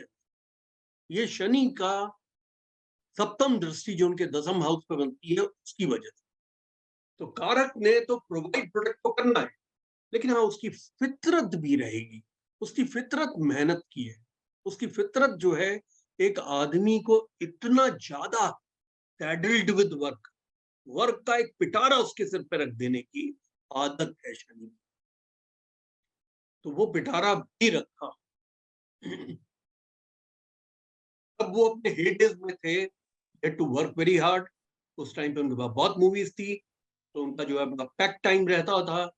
अपने परिवार को, बच्चों को भी टाइम नहीं दे पाते थे, तो बहुत सी मूवीज की शूटिंग में जाते थे। और कई बार तो उनकी शूटिंग्स जो है 3-3 बजे तक चलती थी। तो और 12 बजे से वो अपना काम शुरू कर देते थे, कभी कभी सुबह अर्ली इन द मॉर्निंग से शुरू कर देते थे। तो इतना जो वर्क का एक पिटारा उनके सिर पर दिया, वो उसी शनि ने दिया जो कि कारक है दसम भाव का, और दसम भाव पे दृष्टि रखता है। नहीं, ये सब तो गुरुजी ठीक है, आप सही कह रहे हैं, लेकिन बीच में ये काम तो वो कंटिन्यूअसली करते रहे। आप कह रहे हैं कि कंटिन्यूअसली शनि इसी चीज का कारक है कि वो कंटिन्यूअसली काम करेंगे, हार्ड वर्क से करेंगे, लेकिन बीच में उनकी फाइनेंशियल पोजीशन तो काफी डाउन हो गई थी। KBC आने से पहले थोड़ी सी वो इम्प्रूव हुई है, तो नहीं, बीच में आपको ना जिस बात को समझना होगा कि शनि अगर चतुर्थ में बैठे हैं तो वो जो है कारक हैं 6th हाउस के भी। वो 6th पर भी उसकी तीसरी दृष्टि पड़ती है, और वो दसम दृष्टि उसकी लगन पे पड़ती है। तो वो कारक जो है वो दसम दृष्टि जो लगन पे पड़ी वहां के कारक नहीं है, उसको नहीं इफेक्ट करेंगे वो, लेकिन वो छठे भाव के कारक है। अब मैंने आपको अभी बताया कि छठे भाव में वो किस चीज के कारक है? डिफिकल्टीज के, डिजीजेस के, और लिटिगेशन के, और प्रॉब्लम्स के। तो उन चीजों को भी उसने बढ़ा है। Thank you Guruji. वेलकम। ना जी, आप में से किसी और ने कुछ पूछना हो? कारक के बारे में आप लोग जो है बहुत अच्छी तरह से तैयार कर लीजिएगा, क्योंकि कारक एक बहुत इंपॉर्टेंट टॉपिक है ज्योतिष का। और आप लोगों को प्रेडिक्शंस करने में कारक को समझने की बहुत आवश्यकता है। कारक को जब आप पूरी तरह से समझ जाएंगे तो आप कोई प्रेडिक्शंस कर पाएंगे। देखिए, एक अमीर आदमी की कुंडली में और गरीब आदमी की कुंडली में, मैं आपको एक कुंडली दिखाता हूँ, जैसे मुकेश अंबानी जी की कुंडली दिखाता हूँ, आपको इससे पता चल जाएगा कि कारक की स्थिति अगर अच्छी नहीं गुरुजी, होती है। फर्स्ट हाउस के प्राइमरी कारक तो सूर्य बताए थे, सेकेंडरी कौन से? चंद्रमा। चंद्रमा, चंद्रमा। और कोई तो नहीं था? एनी अदर प्लेनेट मैंने लिखा नहीं है। नहीं, सिर्फ फर्स्ट। चंद्रमा जो है सेकेंडरी कारक होता है। ठीक, थैंक यू। आपको मालूम ही है कि जब भी कभी लगन एक कम कार्ड है, और लगन का भाव बहुत ही सुदृढ़ और अच्छा भाव माना जाता है। अगर लगन में अगर कोई ग्रह बैठता है तो वो ग्रह बहुत पावरफुल माना जाता है। आप यहाँ पे देखेंगे, इनकी कुंडली जो है आपको दिखाई पड़ रही है, मुकेश अंबानी जी की। इनका जो है सूर्य जो प्रथम भाव का कारक है, उच्च का है, लगन पे बैठ रहा है, यानी कि ये बहुत सुदृढ़ स्थिति में है। आप देख रहे हैं। और जो चंद्रमा है, जो एक पर्सनल व्यक्तित्व में मैग्नेटिज्म रखता है, वो चंद्रमा इनका नवम भाग्य भाव भाव में। का भाग्य भाव में। तो एक ऐसे व्यक्ति हैं जिनका पर्सनल मैग्नेटिज्म भी है। उस पर्सनल मैग्नेटिज्म का जो हमें दिखाई पड़ता है, पर्सनल मैग्नेटिज्म उसके व्यक्तित्व के कारण भी हो सकता है, उसके अपने स्टेटस के कारण भी हो सकता है। अगर मुकेश अंबानी अगर कहीं भी खड़े होंगे तो आप समझ लीजिए कि लोग पॉलिटिशियंस को नहीं देखेंगे, उनको देखेंगे। अब आप इसमें देखिए, इसमें इनके जो बुध हैं वो कारक हैं इनके द्वितीय भाव के। द्वितीय भाव के कम्युनिकेशन के कारक हैं, तो उनका कम्युनिकेशन जो लगन पे आके स्ट्रांग हो गए। तो आप समझिए कि द्वितीयेश के साथ भी है ये, शुक्र के साथ। शुक्र जो है ऑर्नामेंट्स के और पार्टी वेयर के कारक हैं, वो भी यहाँ पे बैठे हुए हैं बुध के साथ में। इसका मतलब ये लगन पे बहुत स्ट्रांग हो गए। और बुध जो है वो यहाँ के कारक है कम्युनिकेशन के, कम्युनिकेशन उनका बहुत अच्छा है। यहाँ थर्ड हाउस में वो कारक हैं राइटिंग वर्क के और कम्युनिकेशन के। तो जो है उनकी बड़ी क्रिस्पी राइटिंग्स हैं, वो इस तरीके से लिखते हैं, यानी कहने का मतलब जितना भी ऑर्डर्स होते हैं उन ऑर्डर्स को वो स्वयं डिक्टेट करते हैं अपने स्टाफ के लिए। क्योंकि मैं इनकी कुछ कंपनियों में मैनेजिंग डायरेक्टर रहे हुए वसुंधरा के हस्बैंड को जानता हूँ, जो बताते हैं मुकेश अंबानी जी की कंपनियों में हमारी एक स्टूडेंट है वसुंधरा, जो पहले इसमें भी थी, जैमिनी ज्योतिष में भी आती भी थी कभी कभार। उनके हस्बैंड ने भी काम किया है, अनिल अंबानी जी की कंपनी में भी काम किया है मुकेश अंबानी जी। तो काफी जो है उनके ऑर्डर्स होते हैं, वो यहाँ से कम्युनिकेशन देखे जाते हैं, बिल्कुल टू द पॉइंट बोलने वाली आदत है। गुरु जो है वो संतान के कारक हैं, और गुरु इनके देखिए पंचम भाव में बैठे हुए हैं, पूर्व पुण्य के भी कारक हैं। पूर्व पुण्य के भी कारक होने की वजह से उनका पंचम भाव में बैठना, नवमेश का पंचम में बैठना अपने आप में बहुत सुदृढ़ माना जाता है, स्ट्रॉन्ग माना जाता है। और आप देखिए नवमेश और पंचमेश जो है वो लगन पे जाके उच्च के हो गए, पंचमेश लगन पर उच्च के हो गए। और आप एक बात और देखिए कि मंगल और शुक्र का आपस में राशि परिवर्तन, इसकी वजह से क्या है कि इनको पत्नी भी अच्छी मिली है। शुक्र जो है उसकी दृष्टि भी रख रहा है, तो सप्तम भाव से जो है दैनिक रोजगार भी देखा जाता है, तो आपका पत्र प्रतिष्ठा भी देखी जाती है, प्राप्ति भी देखी जाती है, आपकी डे टू डे इनकम भी देखी जाती है, आपकी पत्नी और पत्नी के साथ संबंध भी देखे जाते हैं, तो वो संबंध भी अच्छे दिखाते हैं।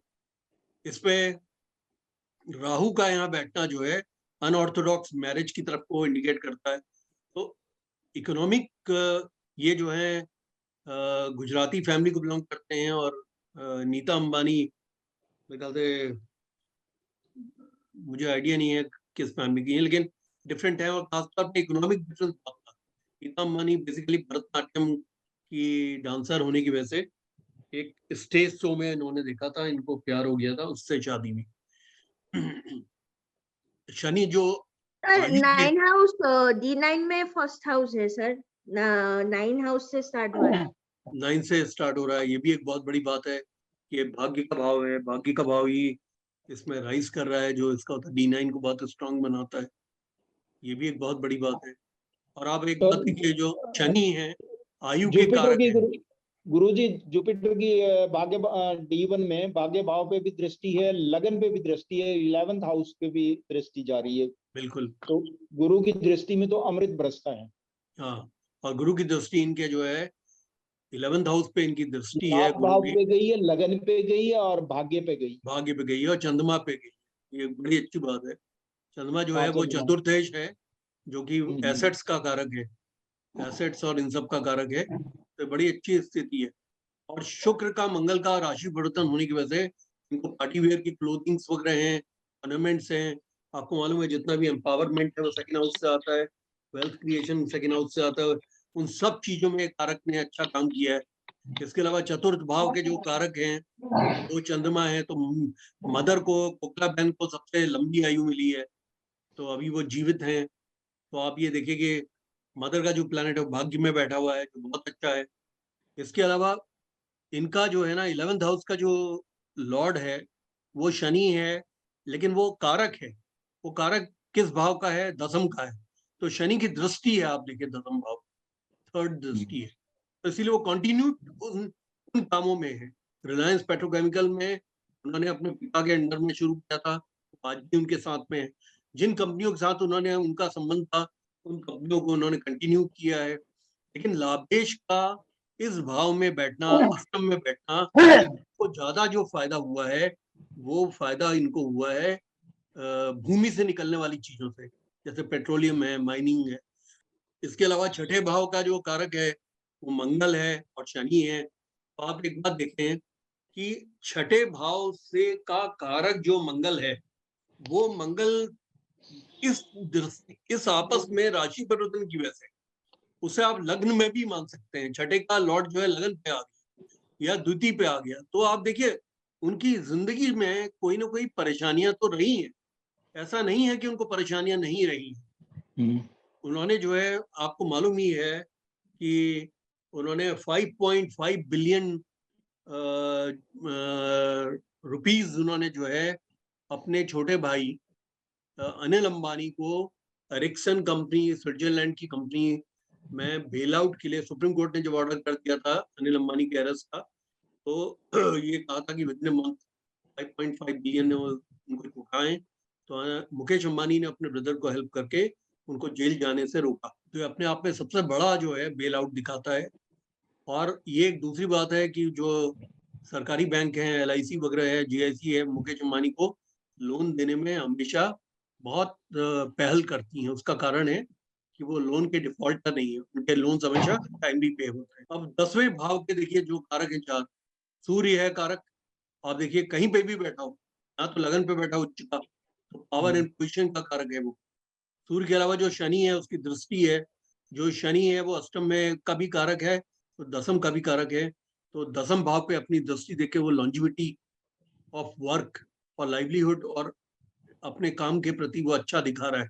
बुध जो है, आप ये देखिए कि लगन पे बैठा हुआ मजबूत हो जाता है। और ये बुध जो कारक है वो स्मार्ट वर्क का है, तो is capable of very smart work. और ये ट्रेड एंड बिजनेस का भी कारक है। इसके अलावा जो इसमें चौथा कारक है वो गुरु है। और आप देखिए कि गुरु जो कारक है वो सर्वाधिक अच्छा पंचम त्रिकोण पे बैठा हुआ है, नवम भाव का स्वामी पंचम में बैठा हुआ है। तो गुरु काफी प्रबलता के साथ बैठे हुए हैं, जो ये बताते हैं ग्रोथ एंड एक्सपेंशन के कारक हैं। साथ में वो नवमांशपति होके नवमांश के लगन पर बैठे हुए हैं। ये तो अगर आप कुंडली में अगर आप देखें, इवन चार्ट में कारकों को देखें तो बहुत अच्छी स्थितियों में है। D9 में थोड़ी सी स्थितियां थोड़ी कुछ कारकों की खराब हुई हैं, जैसे बुध की स्थिति नहीं गुरुजी, खराब नहीं हुई है, कई चीजों की बड़ी अच्छी है। जिस तरह ये था मार्स की जो है ना, मंगल की स्थिति बड़ी अच्छी है, दिग्बली हो गया है और इसका राशि परिवर्तन भी है। ये त्रिकोण का स्वामी भी है, पंचम भाव का स्वामी है, दसम भाव में बैठा है। तो एक तो इसको दिग्बल मिल गया, दूसरा इसके बुध के साथ राशि परिवर्तन है। बिल्कुल ठीक कह रहे हो, इसके तो राशि परिवर्तन भी है। बुध के साथ राशि परिवर्तन है, इसके अनुसार ये राशि परिवर्तन में क्या होता है कि जो बुध है वो यहाँ पे भी माने जाएंगे, बुध को दसम में भी माना जाएगा, मंगल को 12th हाउस में भी माना जाएगा, दोनों ही स्थितियों में माना जाएगा। हाँ, उसका भी वो राशि का स्वामी हो गया। सिर्फ इसमें जो है ना सूर्य थोड़ा सा कमजोर हुए हैं, चंद्र और सूर्य वो जो है ये कमजोर हो गया, एक राहु के साथ भी आ गया, राहु के साथ भी आ गया। और एक मेरा प्रश्न था गुरुजी इसी से संबंधित कि इसमें बुध जो है, एक तो केतु लगन पे है, लगन पे केतु होने की वजह से आपने बताया था कि आदमी की हाइट बहुत लंबी होती है। क्या इनकी हाइट लंबी है? नहीं, हाइट लंबी नहीं है। मैंने आपको ये बताया था कि केतु अगर लगन पे होते हैं तो वो या तो हाइट बहुत बढ़ा देते हैं या छोटा करते हैं, लेकिन फिर जेनेटिक फैक्टर भी हमारे ज्योतिष में महत्वपूर्ण फैक्टर है। दूसरा, जब भी कभी जमावड़ा होता है ना प्लैनेट्स का, तो जगदीश नैन साहब याद रखिएगा, जब भी प्लैनेट्स का एक भाव विशेष पर जमावड़ा होता है तो उसमें मोस्ट पावरफुल विल प्रिवेल, ये कहा जाता है। ज्योतिष का नियम ये है कि अगर किसी भाव के अंदर 2 ग्रह बैठे हैं तो उनमें से powerful of the two is going to dictate terms on that bhav. If there are 4 planets, then the most powerful of the 4 is going to dictate the terms. अब इसमें सूर्य के साथ में आप एक बात देखें कि सूर्य के साथ में यहाँ बैठे हुए हैं शुक्र, बुध और केतु। तो सूर्य यहाँ पे सर्वाधिक पावरफुल है क्योंकि कारक हैं प्रथम भाव के और साथ में मेष राशि में उच्च के हैं। तो सूर्य ने यहाँ पे ज्यादा डिक्टेट करना। और वैसे भी मैं आपको बता दूं, जो मेष राशि के, मेष लगन के लोग होते हैं, उनकी एवरेज हाइट ज्यादा नहीं होती है। ये लोग, मैंने जब आपको राशियों के विषय में एक नोट्स भी दिए थे तो वहां पे मैंने लिखा था कि हाइट्स क्या होती है इस लगन की। तो मैंने आपको बताया था ये एवरेज हाइट क्या होते हैं, 5 फुट 5 इंच से लेकर 5 फुट 7 इंच के, इस तरह की हाइट के होते हैं। जहां तक मुझे समझ में आता है नहीं वो बिल्कुल सही है, यू आर राइट सर। लेकिन एक जगह केतु, अमिताभ बच्चन के केस में लगन पे केतु बैठे थे, तो वहां आपने बताया था कि भाई लगन पे केतु हो तो हाइट लंबी देता है। खैर कोई बात नहीं है अमूमन, लेकिन वो लगन पे जो केतु है ना, वो अकेले बैठे हुए अमिताभ बच्चन के केस में। जी जी जी जी। कोई प्लैनेट अच्छा, उसमें नहीं बैठा। दूसरा मेरा एक छोटा सा प्रश्न और था कि यहाँ बुध 4 ग्रहों के साथ बैठा है लगन पे, दिग्बली है वैसे तो। क्या ये मतलब इसको बेनिफिक कहेंगे या मेलेफिक हो गया ये? नहीं, देखिए आपको ये समझना होगा कि इस कुंडली के लिए फंक्शनल मेलेफिक, और ये इस हाँ, कुंडली में नेचुरल मेलेफिक भी है। Natural malefic and functional malefic होके लगन पे बैठा है, और वो छठे और तीसरे का मालिक है। इसीलिए एक आदमी जो इतना धन संपत्ति का मालिक है, जिसके पास पर्सनल संपत्ति 1,20,000 करोड़ की है, वो आदमी आज भी खुद के लगन पर बैठने की वजह से आज भी वो शांत नहीं बैठता, आज भी वर्क कर रहा है। जबकि उसको मालूम है कि उसके जीवन में हो सकता है अगले 10 साल बचे, वो 10 साल चाहे तो वो अपने घर में हुक्का पीते हुए और अंगूर जो है वो लड़कियों से खिलवाते हुए वो जी सकता है, शेखों की तरह जी सकता है। लेकिन वो शेखों की तरह नहीं जी रहा है, वो अपनी सारी कंपनीज को जो है वो कंसोलिडेट कर रहा है और बाहर की उन कंपनियों को खरीद रहा है जो कंपनियां बिक रही हैं और जिन कंपनियों का मैनेजमेंट अच्छा नहीं है। क्योंकि ये छठा हाउस जो है ये मशक्कत मेहनत, और थर्ड हाउस मशक्कत मेहनत पुरुषार्थ का है और मैनेजमेंट का हाउस है ये। और बुध भी मैनेजमेंट का, स्मार्ट मैनेजमेंट का प्लैनेट है। तो ये इस व्यक्ति को ये कॉन्फिडेंस दे रहा है कि डूबती हुई कंपनियों को अगर मैं उठा लूंगा तो मैं उनको पूरी तरह से सक्सेसफुल बना सकता हूँ। और ये बात जो है आपको याद होगा, इन्होंने जो अभी ये सोलर कंपनी खरीदी थी सापुर पालोन सापुर जी, ये जो इसके क्रिस क्रिस ये क्या नाम था इनका, जिनका टाटा सेंस के जो वो थे चेयरमैन थे, जिनकी डेथ हो गई, साइप्रस मिस्त्री तो नहीं हो? साइरस मिस्त्री के पिताजी सापुर पालोंजा बोलते हैं क्या, सापुर पालून, उनकी जो है। गुरु जी, इनका लग्न जो है वो पुष्कर नवमांस का भी तो है। हाँ नहीं, वो सब ना असल में प्रकाश जी हम ना क्या करते हैं, हम बहुत ज्यादा ना कॉम्प्लिकेट नहीं करते, क्योंकि जो बातें हमने नहीं पढ़ाई हैं जब हम वैसे ही पूरा हम निकाल सकते हैं, जब हम पूरा जो है इस बात को समझ सकते हैं, जिन सब्जेक्ट्स को हमारे स्टूडेंट्स ने समझ लिया है उन बातों में अगर हम चीजें निकल रही हैं तो फिर हम और ज्यादा उसमें, देखिए ज्योतिष की तो आप जानते हैं इसकी इंतहा नहीं, आप मेरा किसी भी कमरा? लेवल तक आप उसमें जाते रहेंगे। तो ये ओके, थैंक यू। भाई आप तो जानते हैं कि ये इसमें क्या होता है कि अगर आप इसमें कंटिन्यूटी, इसमें अगर आप इसको और इसका वो डाइसेक्शन करते जाएं तो बहुत सी चीजें आपको निकल के आएंगी। लेकिन जिन बातों को हमने समझा है, अब जैसे गुरु हैं इनके पुष्कर नौमांशा के, पुरुषोत्तम नौमांशा के, पुरुषोत्तम नौमांशा अपने आप में बहुत स्ट्रांग माना जाता है। पुरुषोत्तम नौमांशा का ग्रह होना, लगन पर आना गुरु का, और गुरु की दृष्टि का, पंचम दृष्टि का, सप्तम दृष्टि का, और शुक्र पे उनके वेल्थ के भाव पे पड़ना, पत्नी के भाव पे पड़ना गुरु की दृष्टि का, ये अपने आप में बहुत अच्छा एक शुभ संकेत है। नवम भाग्य भाव पे जो है, पिता के भाव पे दृष्टि आना, ये अपने आप में बहुत अच्छा है। और गुरु का मोमेंट आप देखिए कैसे हुआ है, गुरु का जो है 5th मोमेंट हुआ है। 5th मोमेंट का मतलब हो गया 5 और 9।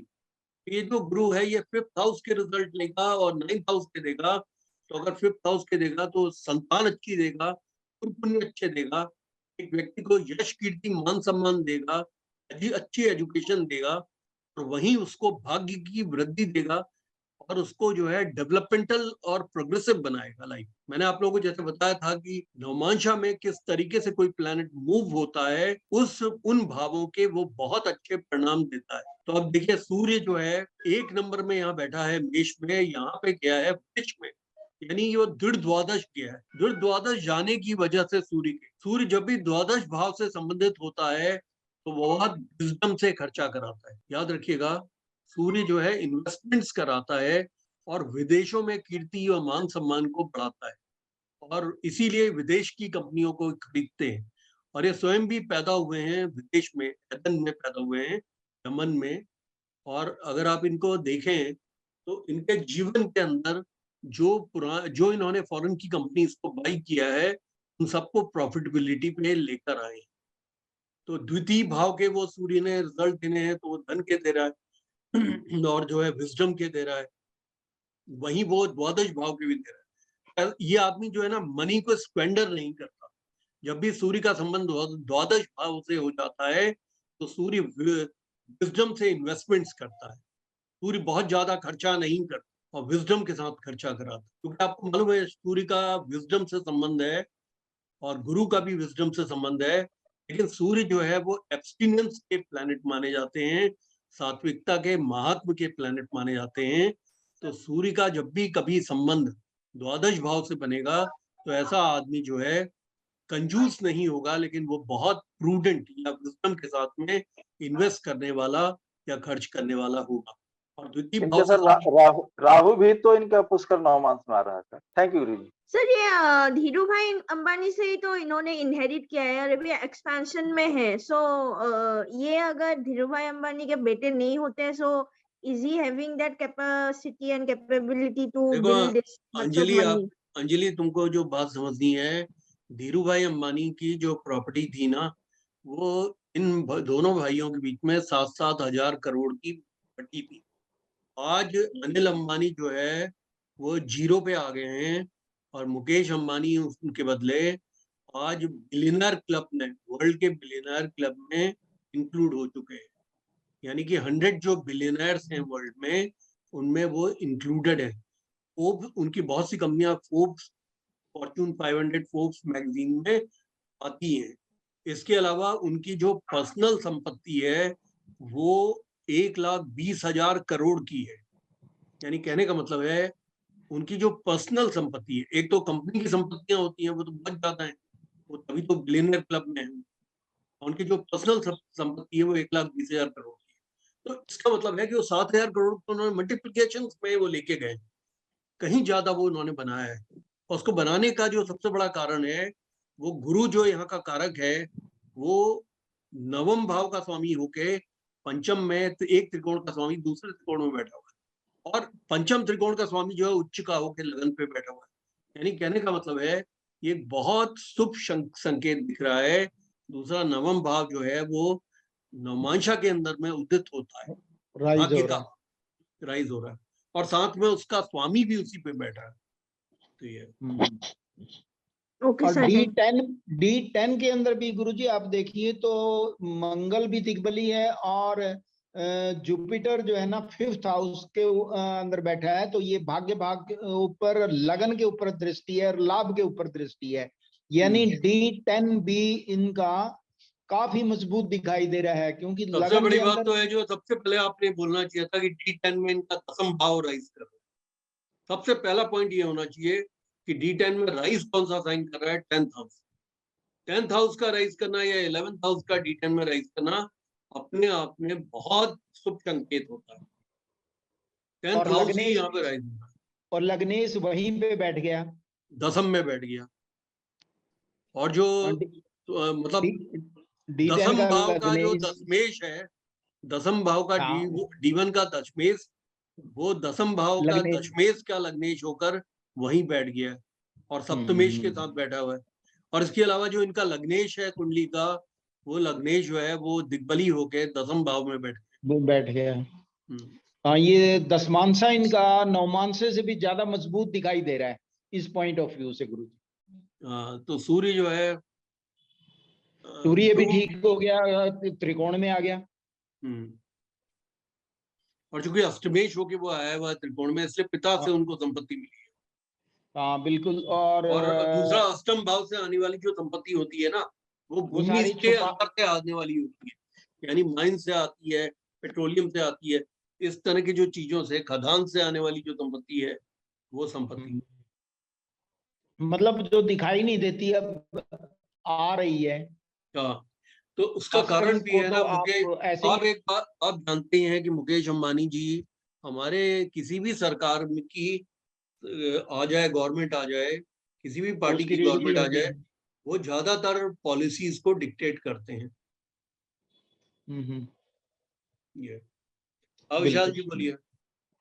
गुरुजी ये हम लोग चंद्र लगन और सूर्य लगन भी देखेंगे क्या प्रेडिक्शन के समय?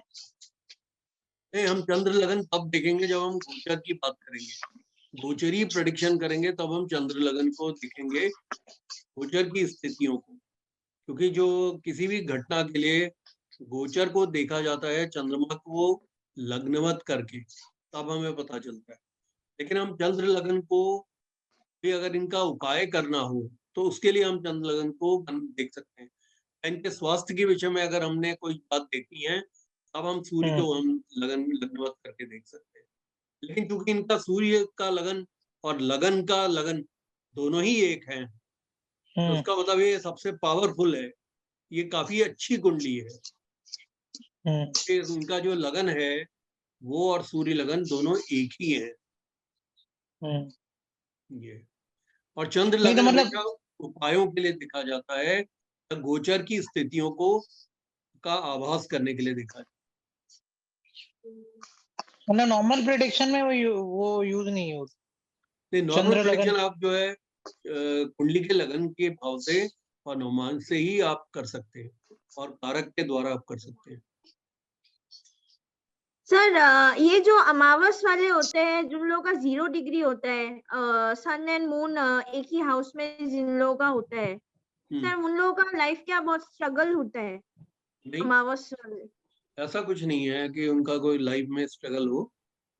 इनफैक्ट सूर्य और चंद्रमा का साथ में बैठना एक बहुत बड़ा राजयोग भी बनाता है। जब हम राजयोग की हम कंडीशंस को पढ़ेंगे तब हम समझ पाएंगे सूर्य और चंद्रमा का साथ में बैठना एक बड़ा राजयोग फॉर्म करता है। तो सूर्य की राशि में चंद्रमा बैठे अगर तो भी राजयोग होता है? डिस्पोजिटर कॉन्सेप्ट आ गया वहां पे कि जो चंद्रमा का डिस्पोजिटर सूर्य है, तो सूर्य की स्थिति अच्छी होनी चाहिए, सूर्य केंद्र त्रिकोण में होना चाहिए। नवम भाव में अगर सूर्य की राशि तो में बहुत चंद्रमा, अच्छा है, बहुत अच्छा है। नहीं, बात नवम भाव की। अगर नवम भाव में अगर सूर्य की राशि में बैठा है तो उसका डिस्पोजिटर तो सूर्य हुआ ना चंद्रमा का, वो कहाँ बैठा है? अच्छा, वो महत्वपूर्ण हो गया ना। डिस्पोजिटर को देखना बहुत जरूरी है। अगर वो नवम भाव में सिंह राशि में बैठा है अगर चंद्रमा, तो उसका मतलब है कि उसका डिस्पोजिटर या राशि का नाम सूर्य हो गया। अब हमें ये इवैल्यूएट करना है, नवम में बैठा हुआ चंद्रमा तो बहुत अच्छा हुआ, नवम में बैठा हुआ चंद्रमा तो बहुत अच्छा हुआ, लेकिन उसका डिस्पोजिटर सूर्य खराब नहीं होना चाहिए। सर वो 12वें घर में है। हाँ, तो वो खराब हो गया, यानी कमजोर हो गया। तो क्या रिजल्ट क्या होता है सर इससे? इसमें आदमी बहुत कंजूस हो जाता है, मतलब वो अपने ऊपर खर्चा नहीं करता, दूसरों पे करता है। और वो जो है बहुत ज्यादा निगोशिएशन बहुत करता है। वो जो है अपने गुरुजी से भी पढ़ेगा तो गुरुजी से कहेगा गुरुजी 12,000 की फीस मत लो, 11,999 ले ले, 999 ले लो। अच्छा सर, उसका कॉन्फिडेंस लेवल भी खराब हो जाएगा अगर 12वें घर में सूर्य है तो? हाँ, तो थोड़ा कॉन्फिडेंस भी कमजोर होगा क्योंकि चंद्रमा मन का कारक है, तो कॉन्फिडेंस लेवल भी थोड़ा सा कम करेगा, आत्मबल भी कम करेगा। एक व्यक्ति का जो है सेल्फ का कॉन्फिडेंस और उसका आत्मबल कम करेगा। दूसरा, उसकी हेल्थ को भी थोड़ा, वो कुछ ऐसे काम जरूर करेगा जिससे कि उसकी हेल्थ खराब हो। कहने का मतलब है कि ड्रिंक करेगा तो ड्रिंक के साथ में वो धूम्रपान भी कर सकता है, जबकि कहते हैं कि ड्रिंक्स के साथ में स्मोकिंग को कभी मिक्स नहीं करना चाहिए। ऐसा यूरोपियंस कहते हैं जो कि ड्रिंक करते हैं हमेशा, तो वो कहते हैं कि ड्रिंक एंड स्मोक कभी मिक्स नहीं करना चाहिए। ऐसा तो ड्रिंक करना अपने आप में बहुत गलत बात है, ड्रिंक वैसे ही नहीं करना चाहिए। जी सर। अगर किसी ने ड्रिंक करने का ज्यादा मन हो तो बोतल को खाली करके सिंक में उसमें जो है शरबत भर के पी लेना चाहिए। चलो गुरु जी, ये तो हमारा सिलेबस नहीं है कि हम बोतल को खाली करें या कुछ भी करें, हम तो कभी पी नहीं दारू। तो गुरु जी एक मेरा सवाल था इस पे, अगर आप इसको सर्वाष्टक वर्ग की टेबल इसका निकालना जरा, तो इसमें मुझे 4th हाउस सबसे कमजोर लग रहा है इसका। ऐसा है, आप ना प्रश्न, एक बात आप सुनिए, प्रश्न आप ना सिलेबस से बाहर का मत पूछिए, मैं आपसे प्रार्थना ये करूंगा। उसका एक कारण है, नहीं सर, आपने मेरी बात सुनिए, आपने ना बहुत कोर्सेज किए हैं और आप बहुत ज्ञानी व्यक्ति हैं, आपने मेरे साथ दशा के भी कोर्सेज किए हैं और नहीं सिग्नल चार्ट के भी, तो मैंने आप लोगों को सर्वाष्टक के बारे में काफी बातें आप लोगों को बताई हुई है, तो आप तो समझ जाएंगे, आप समझे नहीं, लेकिन आपके पीछे जो है ना, इस कोर्स के 17 लोग जो है वो फंस जाएंगे उसमें, उनके दिमाग में इतने प्रश्न लग जाएंगे कि वो सारे के सारे फंस जाएंगे। ऐसा हम कोई प्रश्न अगर हम ले लें, उस प्रश्न को वो व्यक्ति समझ सकता है जिसने उस विषय वस्तु का अध्ययन किया, और बाकी लोगों के लिए वो एक बहुत बड़ा चैलेंज बन जाएगा, क्योंकि उनके दिमाग में उससे संबंधित प्रश्न पे प्रश्न आते जाएंगे, आंसर कोई मिलेगा नहीं उनको, क्योंकि नेक्स्ट क्लास में भी उसका आंसर मैं नहीं देने वाला। इसका कारण है जो सर्वाष्टक वर्ग हमने कोर्स में नहीं रखा, उस सर्वाष्टक वर्ग तो अपने आप में एडवांस लेवल का एक कोर्स है, हमने तो प्रिडिक्टिव साइड का बिगिनर टू एडवांस रखा है, और प्रिडिक्टिव में हमें सर्वाष्टक वर्ग की कभी आवश्यकता नहीं पड़ती।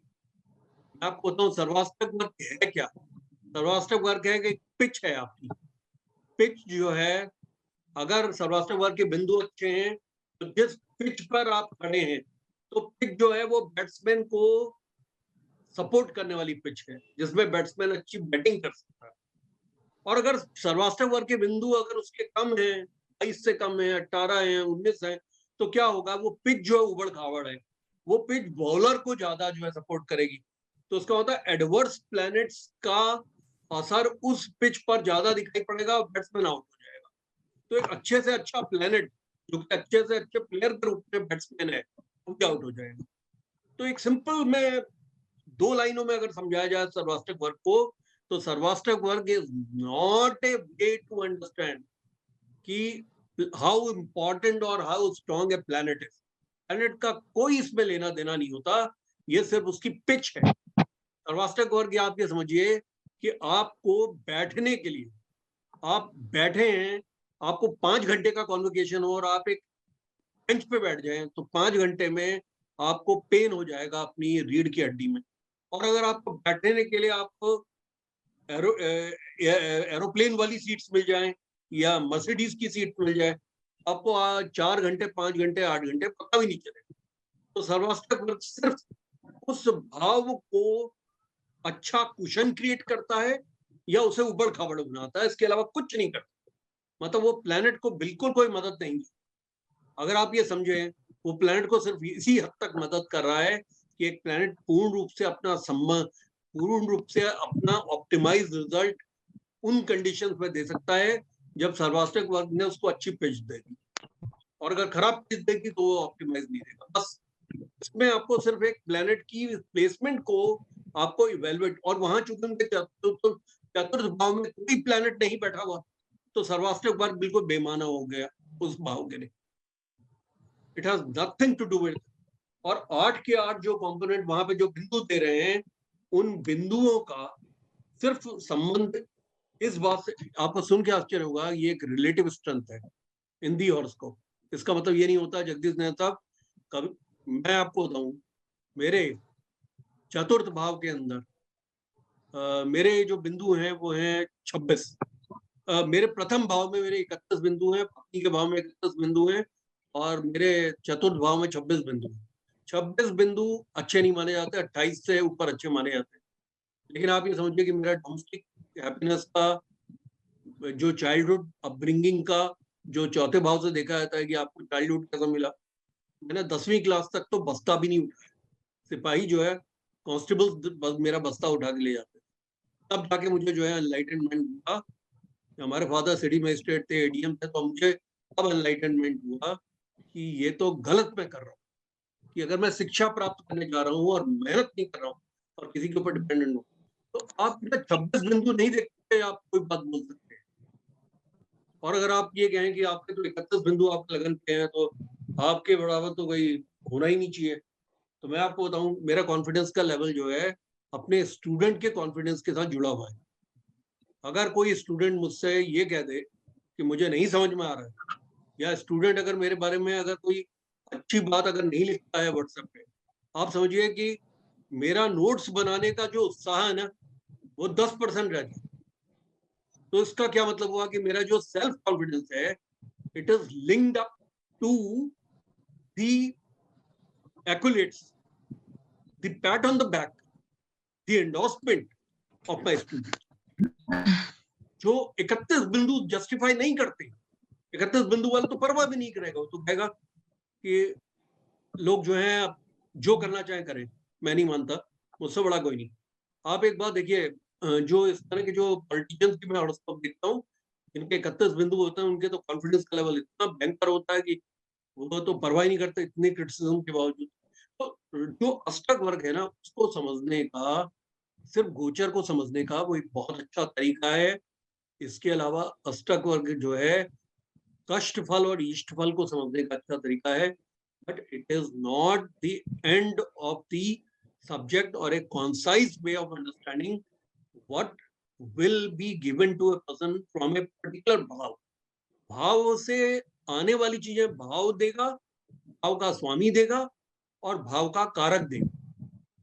हाँ, वो 100% देंगे अगर अष्टक वर्ग के बिंदु अच्छे हैं, और वो 50% देंगे अष्टक वर्ग के बिंदु जो है कमजोर है, बस इसके अलावा कुछ नहीं है। ठीक, थैंक यू, थैंक यू। ये जो अष्टक वर्ग को लोगों ने समझा है ना, बहुत एरनस वे में समझा है। मैं आपको बता रहा हूँ कि अष्टक वर्ग को समझने का लोगों ने इतना गलत तरीका अपना लिया है। लोग ये समझते हैं कि अष्टक वर्ग, मैं ऐसे ऐसे आदमियों को की कुंडलियां देख चुका हूं जो स्कूटर पे चलते हैं, उनके अष्टक वर्ग में चौथे हाउस के अंदर बिंदु 35, सामुदायिक अष्टक वर्ग में 35 बिंदु। और मैं कंफ्यूज हो गया, मैंने उससे पूछा कि आपके पास तो बड़ी गाड़ी होगी, कहता जी मैंने तो आज तक स्कूटर से ऊपर नहीं देखा। तो अल्टीमेटली क्या हुआ, फोर्थ का लॉर्ड कैसा बैठा है, फोर्थ हाउस कैसा है, आप कर्तरी है कि नहीं है, फोर्थ भाव पे मेलिफिक्स का एस्पेक्ट है कि नहीं, फोर्थ पे मेलिफिक बैठा है कि नहीं बैठा, फोर्थ का जो लॉर्ड है मेलिफिक्स के साथ बैठा है कि नहीं बैठा, फोर्थ का हाउस रुक भाव में बैठा है कि नहीं, ज्यादा महत्वपूर्ण है। ये बिंदु कुछ नहीं करते। आप एक बात देखिए कि अमिताभ बच्चन का 43 बिंदु है छठे हाउस, 43 बिंदु, और राजीव गांधी के 45 बिंदु थे 11th हाउस। राजीव गांधी, जबकि जवाहरलाल नेहरू जी के होने चाहिए थे, जिन्होंने डिस्कवरी ऑफ इंडिया लिखी और बुक्स उनकी लिखी हुई बुक्स जो हैं आज भी जो है सोनिया गांधी को रॉयल्टी और राहुल गांधी को रॉयल्टी से। राजीव गांधी ने तो जो कमाया वो गवाया, वो फोर्स में बदनामी अलग से हुई और मिला कुछ भी नहीं। और क्या जॉब किया लगातार, इंडियन एयरलाइंस के पायलट का क्या सैलरी होती है, कुछ भी नहीं। मतलब एक पॉलिटिशियन जितना कमाता है उसके मुकाबले आप देखो इंडियन एयरलाइंस का पायलट क्या कमाता है। तो बिंदुओं के चक्कर में मत जाइए। अष्टक वर्ग जो है समझने के लिए ना, कभी अष्टक वर्ग का कोर्स होगा तब आप इसको इन डेप्थ समझ पाएंगे। सर इस पे एक सेमिनार कर दीजिए 2 दिन या 3 दिन का, और उसमें काफी लोग जुड़ जाएंगे। अष्टक वर्ग मुझे भी समझना था। हाँ, ये कर सकते हैं। वो असल में क्या था ना कि अष्टक वर्ग के ऊपर सुनील जी ने एक क्लास ले ली थी, तो मैं चाह रहा था क्लास करना, लेकिन जब मैंने उनकी क्लास का देखा तो मैंने वो देखा कि देखिए जो ना जो गलती बाकी लोग कर रहे हैं वो गलती वो भी कर रहे हैं, तो मैं उनको कॉन्ट्राडिक्ट नहीं करना चाह रहा था। नहीं, वो अष्टक वर्ग उन्होंने तो बिल्कुल सिंपली बताया था, बस only to just at a glance, ऐसे कह दो। नहीं, एट अ ग्लांस भी बताया, उन्होंने जो है मुख्य बात नहीं बताई, मतलब मुख्य बात में वो भी गलती खा गए उन्होंने। ये रिलेटिव स्ट्रेंथ को बताता है। 337 बिंदु हैं। आप एक बात सोच के देखिए, अगर किसी भाव में 45 बिंदु होंगे तो कहीं ना कहीं से तो ड्रॉ होंगे, क्योंकि 12 भावों के बिंदुओं का टोटल ही 337 है। भाई आप एक बात बताइए ना, 45 बिंदु जो है 11th हाउस में आने की वजह से राजीव गांधी का 12th हाउस में से 22 हो गए और 8th हाउस में 21 हो गए। तो कहने का मतलब कहीं ना कहीं से तो ड्रॉ होंगे ना वो बिंदु। हाँ, वो ड्रॉ होंगे ही वहां से। सर इस पे आप सेमिनार कीजिए, और इसमें इसके 3 दिन में सेमिनार कीजिए, एंड यू विल गेट, मतलब 100 लोग कम से कम जुड़ जाएंगे इसमें। अगर आप 500 रुपये फीस भी रखें तब भी इनफ फॉर 3 days। 1000 रुपये रखें, 500 रुपये, 1500 रखें, दैट्स और ओके। मेरे साथ में ना प्रदीप जी, आप जानते हैं सबसे बड़ी प्रॉब्लम क्या होती है, मैं अगर किसी विषय वस्तु को पढ़ाने लगता हूँ ना, तो अब अगर जैसे ही मैं सामुदायिक अष्टक वर्ग को पढ़ाऊंगा ना, तो मैं फिर भिन्नाष्टक वर्ग भी पढ़ाऊंगा, मैं फिर कक्षा कॉन्सेप्ट भी पढ़ाऊंगा, फिर मैं जो है मंडल जोड़न भी पढ़ाऊंगा, फिर मैं नहीं साहब, एकाधिपत्य जोड़न भी पढ़ाऊंगा। उतना आप अष्टक वर्ग को उतना इतना लाड मत कीजिए, उसको कंसोलिडेट करके पढ़ाइए ना, क्योंकि उसमें क्या होता है फिर आदमी भटक जाता है, बहुत चीजें वो आती हैं दिमाग में। आपको तो तो फिर हम मालूम लोग भी है उसको कि इसके अंदर 3 तरह के शोधन होते हैं। अब 3 शोधन के बाद में आपको पता चलता है कि एक्चुअल में भाव की स्ट्रेंथ क्या है, फिर इष्टफल है, कष्टफल है, भावों की स्ट्रेंथ है, उनके ग्रेडेशन है। तो अष्टक वर्ग अपने आप में ना 3 दिन के अंदर कंसाइज करने का मतलब है कि आपने इसका मतलब मोटा मोटा पकड़ लिया और छोटा छोटा छोड़ दिया। इसके अंदर जो कक्षा कॉन्सेप्ट है ना, वो बहुत महत्वपूर्ण है, क्योंकि 3 डिग्री 45 मिनट की कक्षा है और स्लोअर मूविंग से फास्टर मूविंग है। पहले शनि की कक्षा है, फिर गुरु की कक्षा है, उसके बाद मंगल की कक्षा है, उसके बाद सूर्य की कक्षा है, उसके बाद सूर्य के बाद शुक्र की कक्षा है, फिर बुध की कक्षा है, फिर चंद्र की कक्षा है, सर मैं भी अष्टक वर्ग लगाता हूँ। मैं भी जब ये प्रोडक्शन देखता हूँ अष्टक वर्ग लगाता ही हूँ, उससे देख लेता हूँ, अपने से केपीज देखता हूँ, वैदिक तो 3-4 चीजों देखता ही हूँ। पर अष्टक वर्ग से क्या एक वो मिल जाता है कि हाँ दिस कैन बी हैपन, एक एट ए ग्लांस, मतलब you can see that thing. तो इसीलिए मैं बहुत दिन से कहने की सोच रहा था आपसे कि अष्टक वर्ग पे आप एक छोटा सा कोर्स कीजिए, चाहे दैट इज ओके, बिकॉज मेरे जैसे बहुत लोग हैं जो अष्टक वर्ग को हमने समझा तो है गुरुजी से, पर उतना मतलब डीप नहीं समझा। तो डीप में डेप्थ में वो बता भी नहीं सकते इसको, क्योंकि उसके लिए पढ़ने की बहुत जरूरत होती है और वो उस लेवल की पढ़ाई चाहिए होती है अष्टक वर्ग को समझने के लिए कि उन्होंने जो समझाया मैथमेटिकल और कैलकुलेटिव जब तक आप कैलकुलेटिव नहीं समझेंगे जब तक आप इसकी मैथमेटिक्स नहीं समझेंगे, आप समझ ही नहीं सकते कि बिंदु कहाँ से निकल रहे हैं। तो मैथमेटिक्स नहीं समझाई उन्होंने तो केवल उसका चरित्र बता दिया कि ये चरित्र है इसका,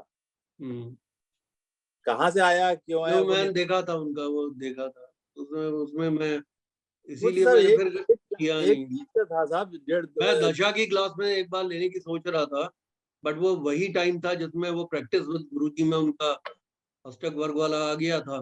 वो तो सब वो तो जस्ट वो तो बहुत। फिर मैंने कहा अगर अभी दूंगा तो एक टीचर दूसरे टीचर को ओवरशैडो करेगा या काटेगा तो अच्छा नहीं सर, आप इसमें गुरुजी से बात करके अष्टक वर्ग में 3 दिन 5 दिन जितना भी आप लगता है उतना करके करिए, तो जैसे आई एम टेलिंग बहुत लोग इच्छुक है इसके लिए।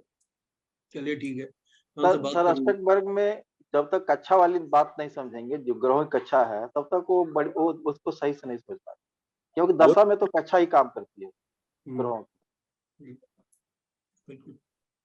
नहीं, इसके अलावा ना भिन्नाष्टक जो होता है, भिन्नाष्टक वर्ग भी बहुत महत्वपूर्ण है, क्योंकि अगर आपने ट्रांजिट को, अगर आपने गोचर को समझना है तो आपको जो है प्रत्येक ग्रह के भिन्नाष्टक को देखना होता है, और उसी से आपको ये पता चलता है जहां शुभ बिंदु वो दे रहा है जिस राशि पे, उस राशि से आने वाला शनि का जो गोचर है, 7.5 का प्रभाव है, ढैया का प्रभाव है, वो प्रभाव अच्छा आपको पड़ने वाला है कि खराब पड़ने वाला है। ये तो वो सारी चीजें जो है उन्हीं से कहने का मतलब ये है सर, इसमें जब तक डिटेल्स में पूरा नहीं जाएंगे तब तक अष्टक पर पढ़ना भी बेकार है। थोड़ा आप जो कह डिटेल रहे में थे ना, जब तक पूरा डिटेल्स नहीं करेंगे तब तक अष्टक पर समझ में नहीं आए। थोड़ा डिटेल में तो जाना ही पड़ेगा। मैं ये कर सकता हूँ कि इसके बाद का नेक्स्ट कोर्स अष्टक वर्ग का रख लूं। ये बहुत अच्छा था।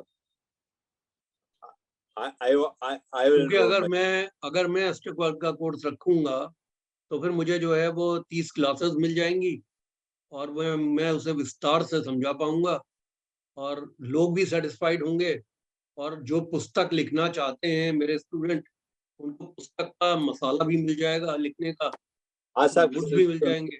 डॉक्टर पाराशर की किताब आई है। हाँ, मैं वो देख रहा था, बहुत अच्छी किताब मैंने पढ़ी थी। इसमें उन्होंने कर्मा की थ्योरी पे भी लिखना चाहिए था, वो उन्होंने नहीं लिखा।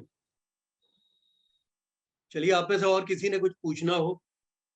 ठीक है सर गुरुजी, मैं तो धन्यवाद। आप लोगों को बस इतना ही कह सकता हूँ, आज अगर आप देख रहे हैं कि 62 इयर्स में मुझे इतना याद रहता है, तो उसका एक कारण है कि मैंने हमेशा जब भी ज्योतिष में, मैंने कभी ज्योतिष के अंदर अगर मैं एक पेज पढ़ता हूँ तो मेरी चेष्टा होती है, एक पेज को सबसे पहले मैं सिनॉप्सिस बनाता हूँ और उस सिनॉप्सिस को मैं रटता हूँ, याद करता हूँ आज तक, इसीलिए मुझे इतना श्लोक याद है। Yes sir. one page gets reduced to 5 sentences to 8 sentences, then I mug them at, उनको मैं रट लेता हूँ, उसके बाद फिर मैं एक पेज को दोबारा पढ़ लेता हूँ, मुझे याद हो जाता है।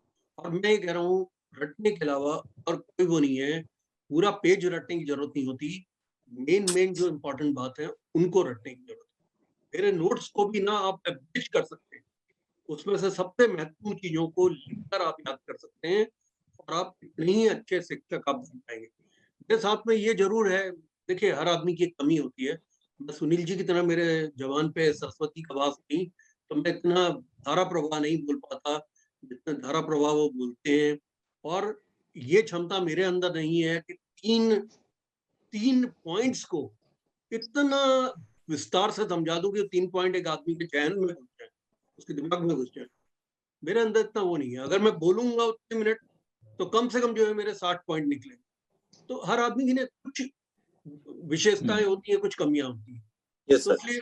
इसलिए वो अपनी जो स्ट्रेंथ है, मुझे मालूम है मेरी वीकनेस और स्ट्रेंथ क्या है। वीकनेस मेरी वो ऑडिटोरियल नहीं है, मेरी एक वीकनेस उतनी अच्छी ऑडिटोरियल कैपेबिलिटी नहीं है। मैं क्या करता हूँ कि मैं जो नोट्स आप लोगों के लिए बनाता हूँ, नोट्स को खुद एब्रिज करके याद करता हूँ कि मैंने क्या बनाया।